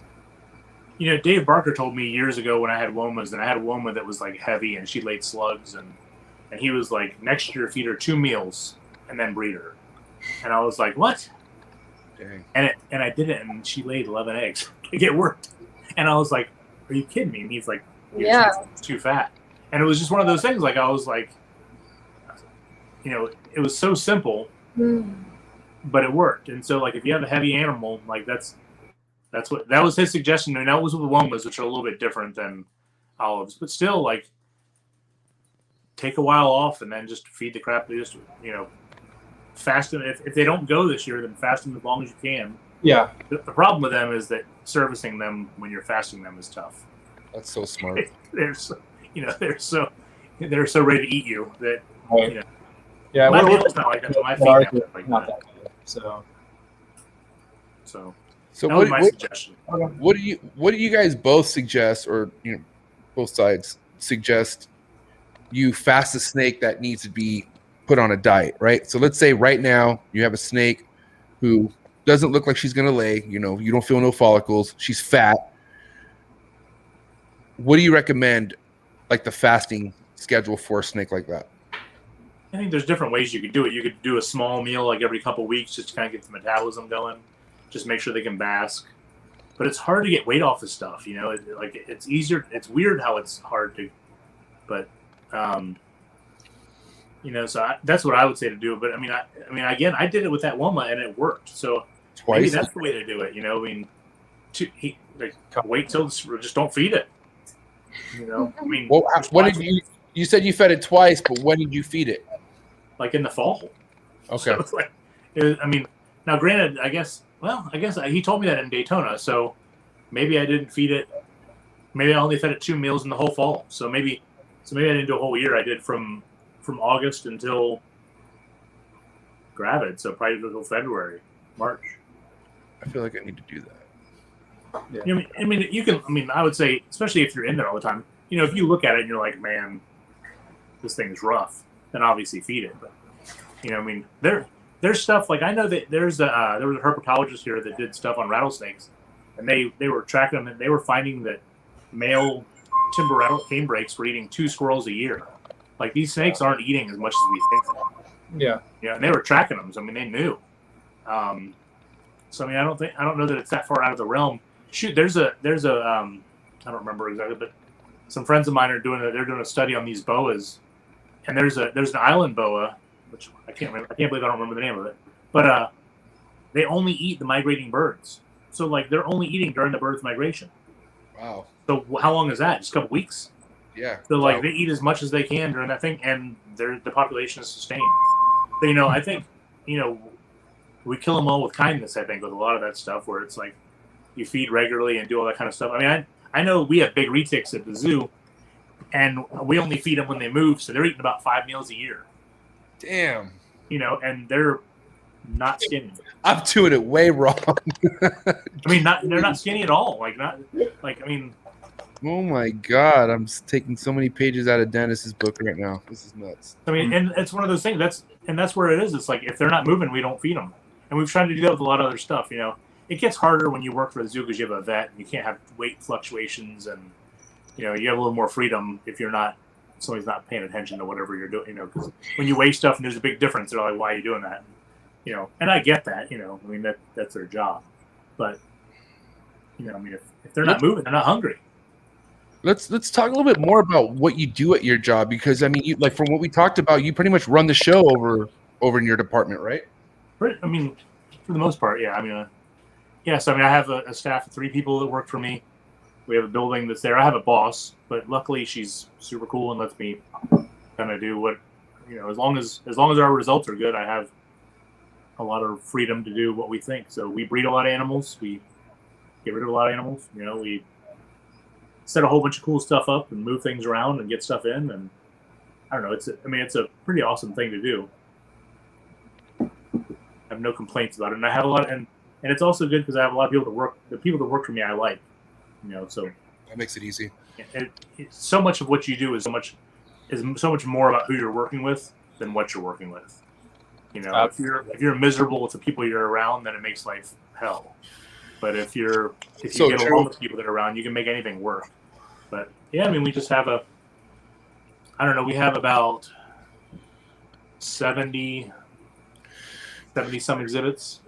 We only have 1 Siamese crocodile as far as crocodilians go, but we have like a 14-year-old 7-foot Siamese crocodile female. Got retics, we got king cobra, we've got black, blue, yellow, green tree monitors. Aldabra tortoises, croc monitor, all kinds of cool stuff. Cayman lizards, McNAMARA. You said you worked with Bolins, or you owned Bolins at one point? I never have done either. Oh, okay. I just want to hear that. I've only held one twice in my life. I would like to. I would like to have figured out where to put one at the zoo, or I wouldn't mind putting a pair in here somewhere. Yeah. It's one of those things. I would love to have the opportunity to do that. it's just nothing that I've really put a whole lot of effort into. You know, and there's a lot. I mean, I like so much stuff that I can get myself in trouble, so I got to be careful. Yeah. So, but I mean, I think they're awesome snakes. I mean, they definitely are on the top of the list of things I think that are neat. How big of a venomous fan are you? Like, do you have a huge passion for venomous snakes? Not out like I like them at work, and I like them if you go find them outside. I don't need it in my house. We have probably a dozen species. I don't know, something like that. But I like them a lot. We have my favorite stuff that we have. We have Ethiopian mountain adders. That's probably my favorite snake that we have. Yeah. We have rhino vipers. We have Mangshan vipers. King cobra. We have Mexican canteals. We have speckled rattlesnake. Speckles. I love speckles. Yeah, we have pygmies, red pygmies. We have I can't think of it. We have clawbri. We have some timbers. And we have water moccasin, stuff like that. And then we also have Gilas and beadeds, which I like those a whole lot. These two are all venomous keepers and shit. They got some sick ass rattlesnakes. You have more than one now, or just the one? Two. They're coming. As of right now, there's still just the one here. Oh, I but thought you had two. Sorry. no, that'll probably change somewhere, like maybe in the morning. But might be at Delta at 9:30. But yeah. So funny. I think rattlesnakes are. I mean, as far as they go, like rattlesnakes are somewhat easiest to deal with. I think, just because I mean they have a good strike and whatever else. But if you're hooking them and you're paying attention and not doing anything crazy, you know, then I think those are the things that. We have a 2-person rule. You know, we always have 2 people around whenever you're doing anything. We have a tag. If it goes into a bucket, the tag goes in the bucket. Like we have it kind of almost overkill on how things go to make it so you don't do anything silly. And that's how you need to be, though. And I think that makes a huge difference. You know, it's not like nobody's running roughshod and doing because that. I mean, I have no desire to be intimidated by anything. Like zero. No. So I mean, we tube stuff if we need to do anything with it. We like our Cobra. We don't really handle. We've done it twice, but we mainly shift it if we need to, and she does a pretty good job moving around. Everything else we move around, but just when the snake's too big and the space is not big enough to really take her out and be safe. I don't think. But no, I like them, and it's great, and it's fun to teach people how to do it, but it's one of those things. You know, it also some people get it quick, some people don't. Just try not to rush people, you know. Yeah, don't rush it at all. Yeah, you know, go at your own pace. Yep. One question I have, you know, based on the species list that you listed off, are you keeping some in like a more montane climate and then other species in a more temperate climate for venomous? So we have a little bit of temperature fluctuation, but we really don't keep them as. So we have some fans on some of the stuff that we want to have like that. That's about them. I would like to do. Like, it'd be nice if we had a montane room for the clawbri and for.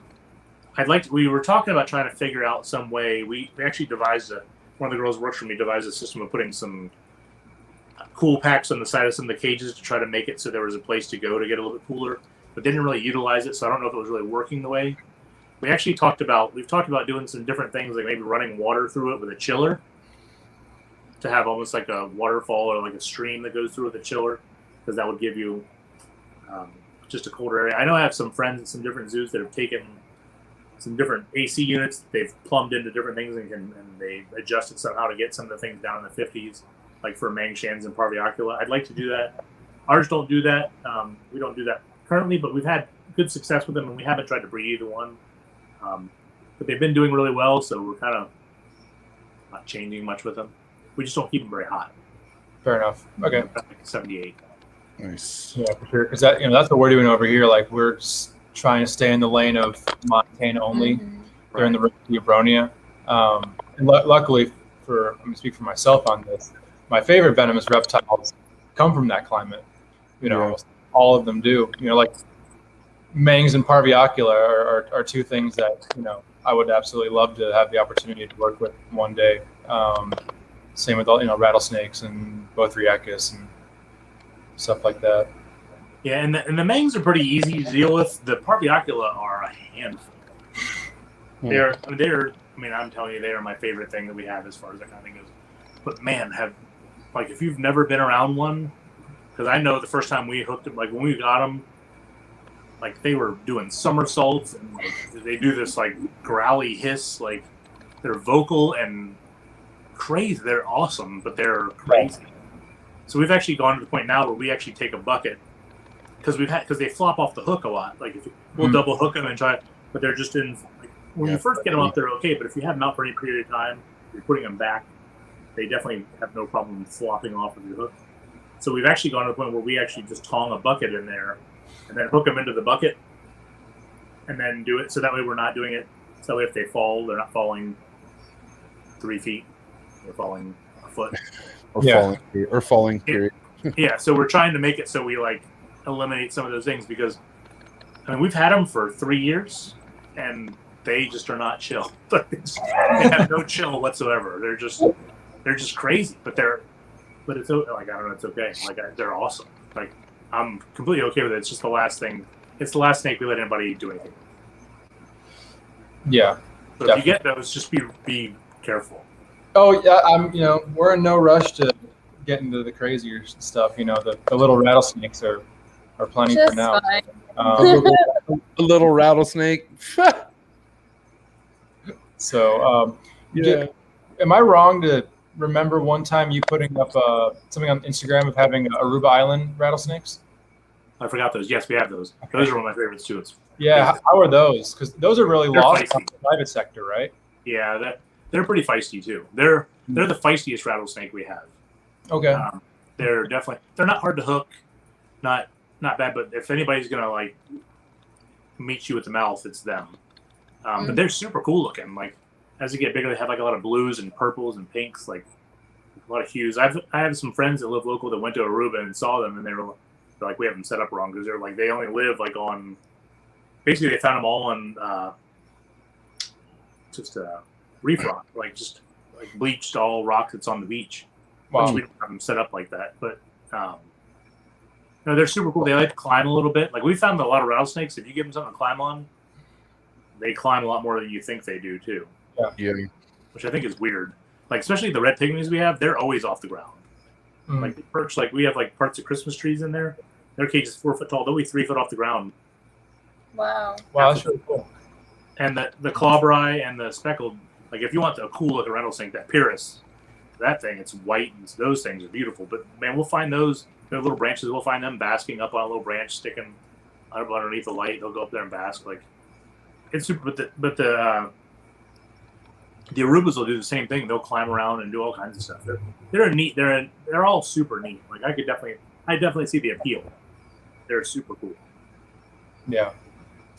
Yeah, they are for sure. They're feisty. Yeah, right. Kind of. Have you produced any venomous snakes?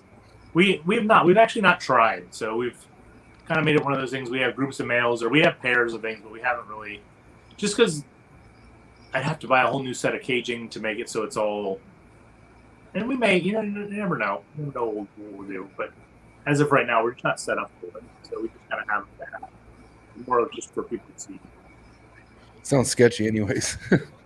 Yeah, you got to deal with a whole bunch of little babies and whatever else. So, we breed plenty of stuff. You know what I mean? So, I'm lucky. We breed a lot of frilled lizards. We bred annulated boas. We bred emeralds. We bred chinosaurs. We breed a lot of tons of dart frogs. That's one of those things. Like I was thinking about this the other day. We keep dart frogs in the bottom of our emerald exhibit and our annulated exhibit. So and they breed in there. Like anybody that has an emerald or an annulated exhibit. I don't know that I do it with porcelanas because they probably a little more. They might eat whatever's in there. But we just keep like Aratus or stuff like that. We were gonna put Galactonicus in there. We had some small Tinctorias in with the annulateds. Like they do really well like that. And, like, it's kind of another thing you could do. Like, it adds a cool element to it. And it would be like as far as like. If you're looking for sources of income, you can make 1 million dart frogs. Dart frogs it's crazy but it's a whole other thing to do. But they're pretty easy and they're super neat. Like I don't know, I find them really neat. But they're a little labor intensive as far as doing stuff. But it's kind of a neat little thing that if it's something you're set up for, it wouldn't be hard to add in. Yeah, one thing that I know personally I'd like to do is we kind of start getting more display type enclosures going, just like some cohabit, like the emeralds or I was looking up like a few weeks ago, like just different dart frog species throughout some of the Central American countries, Costa Rica, Honduras, whatever, to like kind of match, species to species, kind of, the arboreal, viper, boa, whatever, with the dart frogs down below.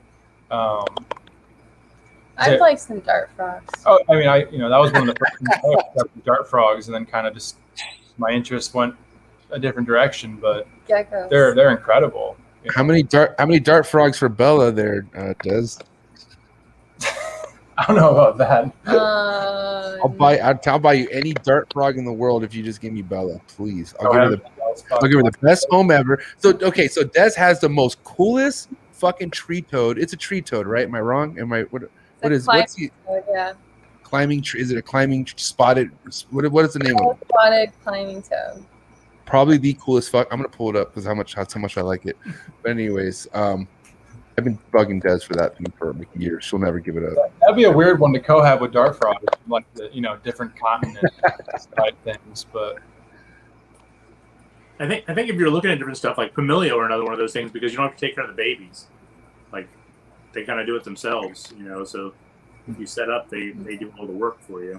Yeah. You don't get as many babies as you do with like if you want to make a lot of frogs. I mean, if you could do a Rhodus or Tinctorius or shoot, if you do get into like the Anthony eye, those things are like the cockroach, the dart frog world. Like they have 1 million babies and they morph faster than anything else. But it's like, I mean, to me, I'd rather see people do stuff like that than wild caught stuff come in. Those things breed easy enough that there's really no reason to be bringing in more stuff like that when you could just make it, And yeah. So, I mean, I just think. Plus, it also make it, they're not toxic anymore. So, I mean, they're cool little pets, and they bring awareness to some of those different things. I mean, there's a lot of educational messages you could add in for things like that. This is the damn coolest fucking thing I could ever ask for as a pet. I'm not gonna lie. Aww. That's Bella. She is so legit. She climbs, right? Isn't she semi-arboreal, or like she's arboreal too? Right? She's like the only arboreal toad there is. Ship it. Just ship it. That thing is so fire. What does this eat? Can you tell me like what you feed this, if you don't mind? Crickets, straight crickets? Yeah, roaches maybe. Okay, like every day? No, like roaches for like a little treat, here and there. But okay, every other day. Now, is she something where like she comes out and want to eat off like forceps, or you just throw them in there and she handles them? Like, what's her like behavior like with that? Yeah, just throw them in. I've never tried to feed her off forceps. I'm sure she might. You're just busy, Des. You got a lot going on. I have some time, so I think. Just kidding. Yeah, no, I've had her for way too long. She's way too precious. You just don't find them. I think you got them from Josh's Tree Frogs, right? Or where did you? Frogs. Yeah, and there's like a list. I already emailed them, and there's like there's like a year waiting list or something like that. Everybody wants them. Des already has it. But yeah, man, this has been a great episode, Dennis. I'm not gonna lie. I do have a wrap-up question, and it's because I want to talk more about Team Wars real quick, because I love Team Wars, but I hate that people. First off, I hate the freaking.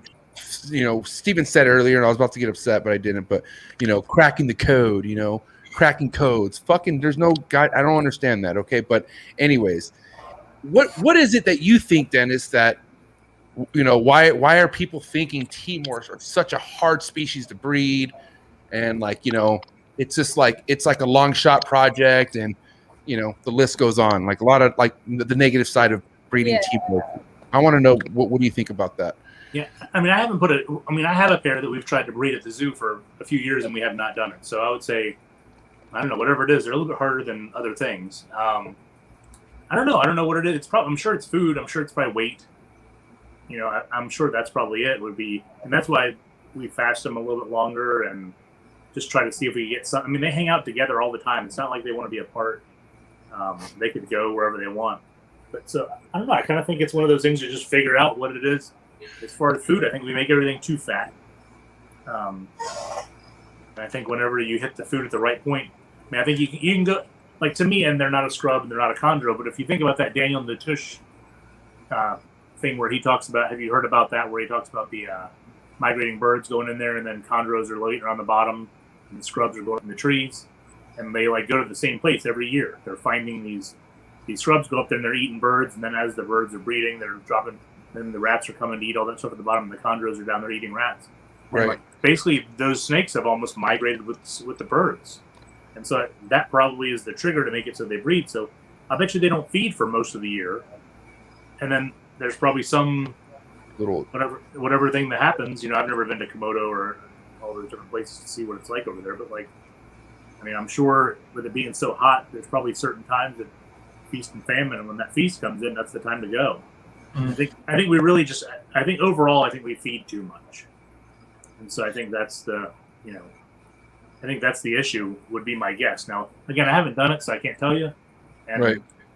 You know, I would like to do it because I think it'd be cool, and hopefully we'll do it at work and see, because it's kind of nice to have projects that I can have. I don't have to have it all here. I can have it there too. Yeah, because the two people I've talked to who actually year after year have bred Timors, so Mike Lehman being one of them, and then this guy, Andrew Acevedo, says his name's Juan, but he spells it Juan. That's Juan, so I call him Juan. But anyways, I talked to both of them, and I mean, they feed their fucking Timors heavily, like they're not shy with the feeding.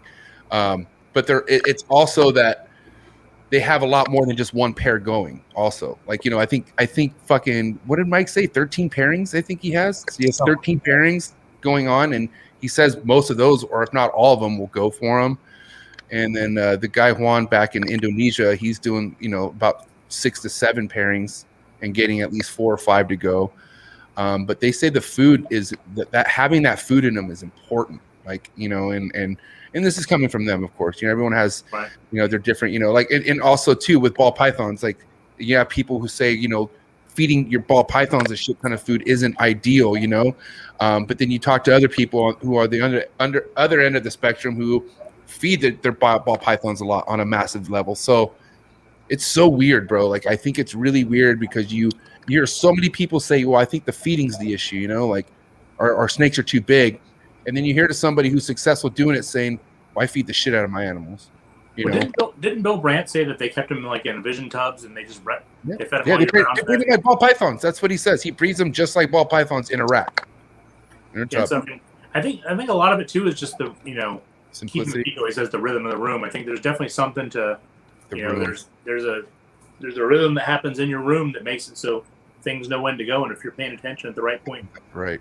You know, and I think about, like, with those scrubs, like, I paired them way earlier than I normally would have, than I do with other stuff, and, like, they laid. So I kind of wonder if we just don't pair things at the right time too. I think that goes back to that cohabiting stuff, where it's like, you know, maybe some of these things need to be together a little bit earlier than we actually let them. You know, not everybody's on the same cycle. Yeah, who knows? So many different. My friend Mike Kostako bred him years ago. I have to ask him what he did, because I know he's bred a lot of cool stuff. He's a guy in New York, and I know he bred him years ago. I have to ask him what he did, but knowing him, he probably didn't do anything special. He just is one of those guys that just put them together and it worked. He Ryan Young'd it. Yeah, I mean, he's been like, he's kind of one of those guys. Like, he breeds blackheads regularly. He breeds a lot of different boas and pythons, and he just does, you know, Epic. He's simple and does it right. You know, I think he's just in tune. You know, I think that's kind of part of it.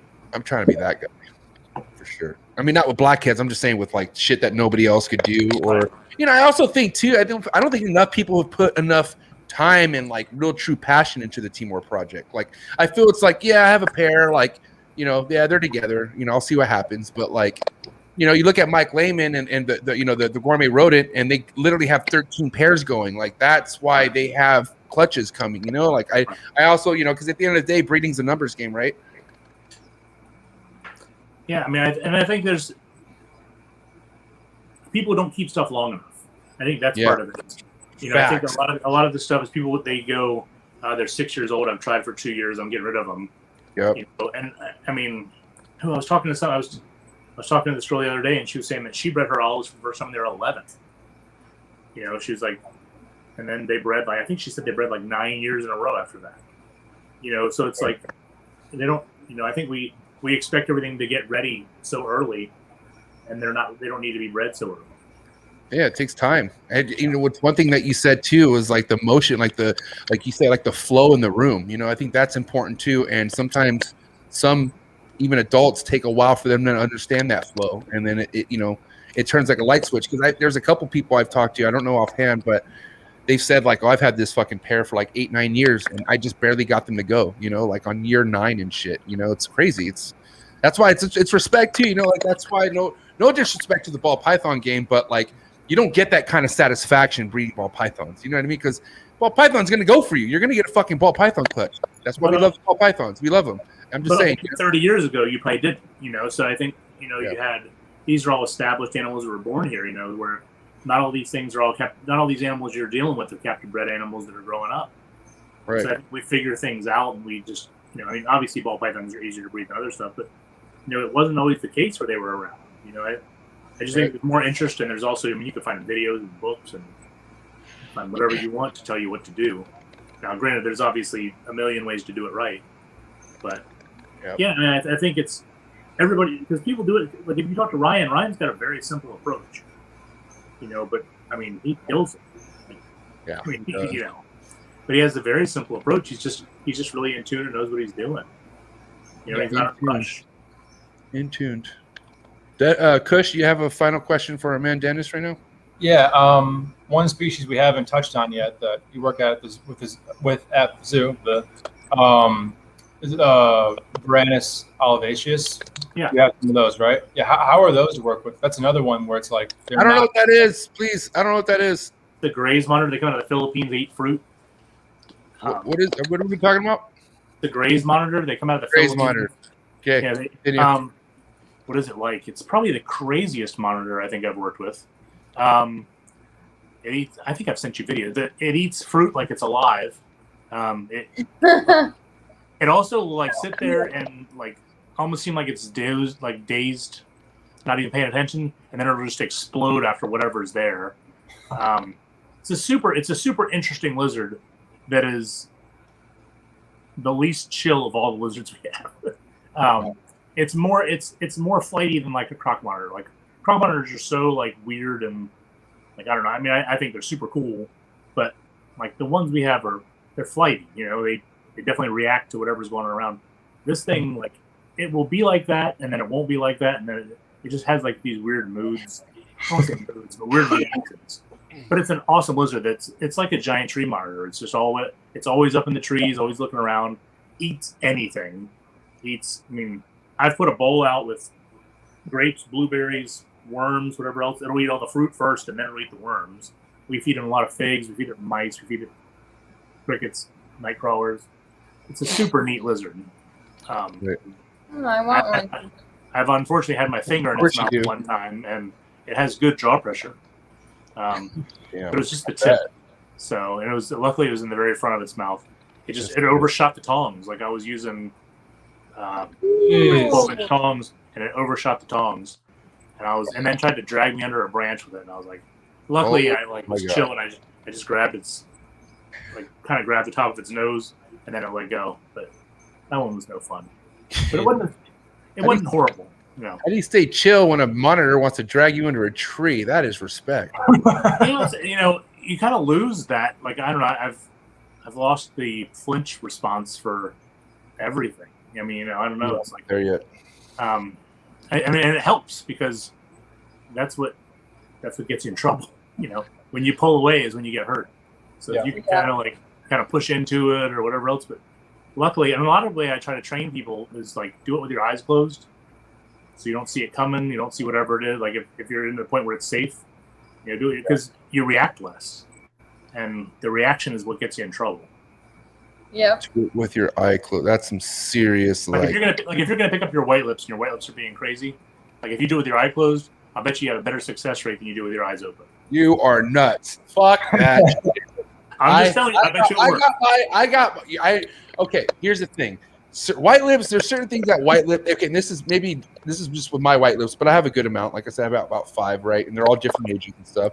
But there's one thing different with each white lip that it hates. Like I have one white lip that can't stand a hook. If it touches a hook, it goes ballistic. But if you get like a tub, like a clear tub clap, right, and you put in between it, it does nothing. It's weird. You can pick it on up, right?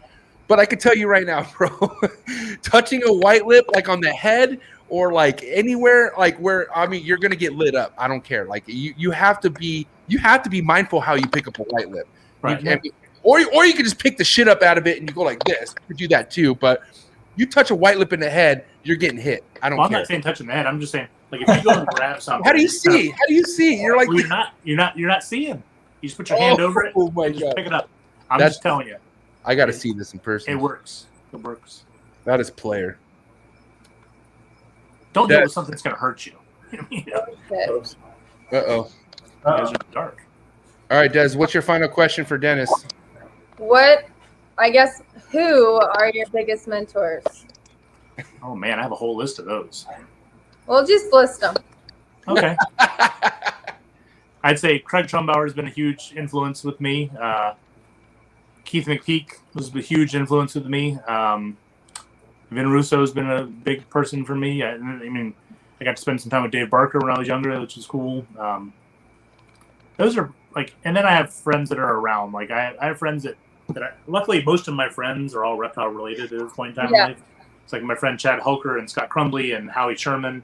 Those guys are all like, they've been such a big part of my life as far as any questions we bounce back and forth or things we kind of do together. Or we all go to the shows together.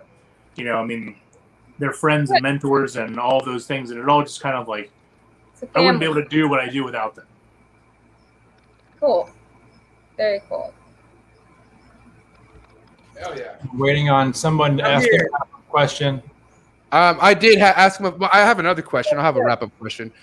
Because, somebody who's been in the game as long as you, Dennis, I'm sure you've seen a lot of like transitions and like different waves of things in this industry. But with everything happening and whatnot and it being 2021, where do you see this industry going, like in your eyes? Man, I don't even know what to think of that because, like, the way that the internet's going now, I'm scared to see where it goes a little bit. Well, I mean, because if you look at the ball python community, the trend is to go to like those 50-40, like people are going smaller racks, but it seems like there's success with it. Whereas like the European way is to go bigger with more, like they're all like combating. Like it's weird, and I'm like, I don't think there's anything wrong with either way. It's whatever works for you. So I kind of wonder, like I worry about factions happening and like being a us against them kind of thing, or right. Too much of the stuff happening and then regulations happening. But I don't know. I think like right now people are having diverse collections. Like I think people are more into having more stuff and kind of learning about it. And I think that kind of went away where people were getting into ball pythons and they didn't really know about snakes in general, And I think the nice thing about people getting into colubrids or getting into other stuff is that they actually understand maybe snakes in general and not just a cookie cutter. This is how I get things going. So right. My hope is that we're going to a place where people are more well-rounded. Like I think about myself. So like when I started doing this, I was a kid, but every other week I got paid and every other week I bought a book and I would read that book. And so, I have a good ride. My wife says that I have too many books as far as our bookshelf because I have more stuff under there. But I think there's something to be said about that stuff because I still will look back at some of those things now. I'll be like, oh man, I was thinking about this. Let me go back and look. Or like that Ross from Marzak book. I'll look at that thing. I'll look at that last year. I'll be thinking about something. So I kind of hope, my hope is that stuff will come back. That people will get more in tune, that it's not just, looking online and finding stuff that will get a little more involved. And then it'll create a bigger, more educated grouping of people. Right. That's my hope. Well, respect outlook. I may not be right about that, but I hope. There's also so many podcasts. There's so much out there now, There is. There was, before it was you, I have pictures around here that I sent with a self-addressed stamped envelope. It's like, it used to be you couldn't get any information. You had to wait till you went to a show to see what was new. Yeah. Whereas now everything's at the tip of your fingers if you want it. But I think there's also so much to be said about going to shows and going to places like Daytona or going to places like Tinley, and we talked about that earlier. Like they're both wonderful places to go. Like I would prefer to not miss either one of those if I could help it, because you just get so much out of the experience of being around people. You know, I mean, you can talk on the phone. Well, who talks on the phone? You can text back and forth or whatever you're going to do. But, when you go have a couple of beers and hang out in the bar and talk about this or that, or hang out on the back porch somewhere and do that, you get so much out of it, and it reinvigorates you and makes you want so much more. And I think it just makes you grow. And I think that like getting off the computer and getting to people in person is the best thing that people could do. Yeah. I agree. The whole meetup thing is crucial for sure. Yeah, the computer screws everything up. Like it makes it so people know too much. They're too bold. They're too confident when there's a computer around. Whereas get together, like those people that are all at each other's throat in the computer probably are good friends when they're in person. It's just so true. It's just a shame that it goes that way. Because everybody else, to me, the thing that I hate the most, this is the problem with the computer, is people show a picture and be like, hey, your snake's looking funny in that picture. Like they'll post on it and I'm like, yeah, haters. I'm just like, just appreciate what's there. If you want to send them a message, be like, hey, I have a question. Is this right? Or whatever else. But like the whole public trying to humiliate people or trying to call people out, I just think that's BS. I think it's not beneficial. And I have no context in the situation too. But toxic people love to see it. Toxic people love it, and they love to rally up on it. So when you have one person who writes that comment, majority of the people look at it like, yo, what the fuck's that person's problem? But then as soon as you have the next person who backs that person up, and then next it just becomes, and this is Facebook, and Instagram, I guess too. I mean, I've seen it on both, to be honest. But it's toxic people love toxic people love toxic shit. That's just how it is. Yeah, so I hope some of that goes away. I feel like that's the way the world. I mean, this whole cancel culture is crazy. Yeah, it's nuts. It's ridiculous. It's something. Yeah, it's funny. But yeah, man, Dennis, this has been amazing, bro. I appreciate your 2 hours. We'd definitely love to have you on sometime again and talk more. I mean, you're definitely you have so much knowledge based off your experience and your passion for snakes, and not only snakes but the mammals you've worked with. I mean, fuck, you work at a zoo, bro. It's a dreamy ass position you're in. So, but you got a lot of people. You got a lot of supporters out there, man, like Marshall Mendez and shit. So, what do you got to say to all your supporters, all the people who support you and whatnot? Well, I appreciate it. Thank you so much, and I hope to have a beer with most of you that are legal whenever I can. Not Steven. Sorry, he has 10 more years. I asked him about that. I think last year when he was in Daytona, I was like, maybe I can have a beer with you, and he's like, I'm only 19. And I was like, well, I guess I won't have a beer with you. Come Daytona this year. I can have it finally. So if not, I can bring you a milk or something like that if you need it. Whatever you need. Yeah, he said milk. Oh, damn, he said leche. Yeah. Respect, Dennis. Well, thanks again, my man. I appreciate this time, and we'll talk. Okay, thank you. All right, sounds good, man. Thanks so much. See ya. Bye. Take care, man. You. Dennis the Mac, that was great. Good guy, man. Fuck yeah. Good one. Yeah, he's got a ton of knowledge. Yeah, that could have gone on for more hours, I feel like. For sure. Okay, definitely more hours, Des.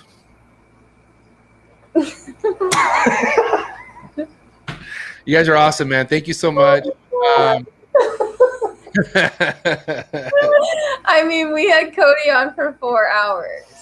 So at least. Yeah. I mean, dude, at the end of the day, like the kind of guests we have on all could go for 4, 5, 6 hours, but it's just fucking, it's a lot. And that's why every guest we have on will be coming back on again. So that's how we do things. But all right. Okay. Good times tonight, guys. Thank you so much. Don't forget to subscribe if this was your first time tapping in with us, tuning in. Unfiltered Reptiles Podcast goes down every Wednesday, okay? This is going down every Wednesday unless something comes up. But every Wednesday, 4 o'clock Pacific Standard Time. Are we ever going to do 6 o'clock again, like the late night stuff, or no? Does the late night? No, okay, yeah. That's savage. Okay, so we're going to do a 4 o'clock Pacific Standard Time. Make sure you subscribe, hit the notification bell that way you're not slept on any kind of podcast that comes out. And oh yeah, I got their big homie tomorrow at Trap Talk with MJ. So make sure you guys poke your head in for Ryan Wollaston. This is going to be a legendary podcast. There's secret guests. Yes, I said guests with an S. who will be dropping in for this, and it's going to be a special episode. So link in the description below. Make sure you go be ready for that. And you guys are beautiful, both of you. Okay. US Arc, support it. US Arc. I'll see you guys later. I'm going to go get high now.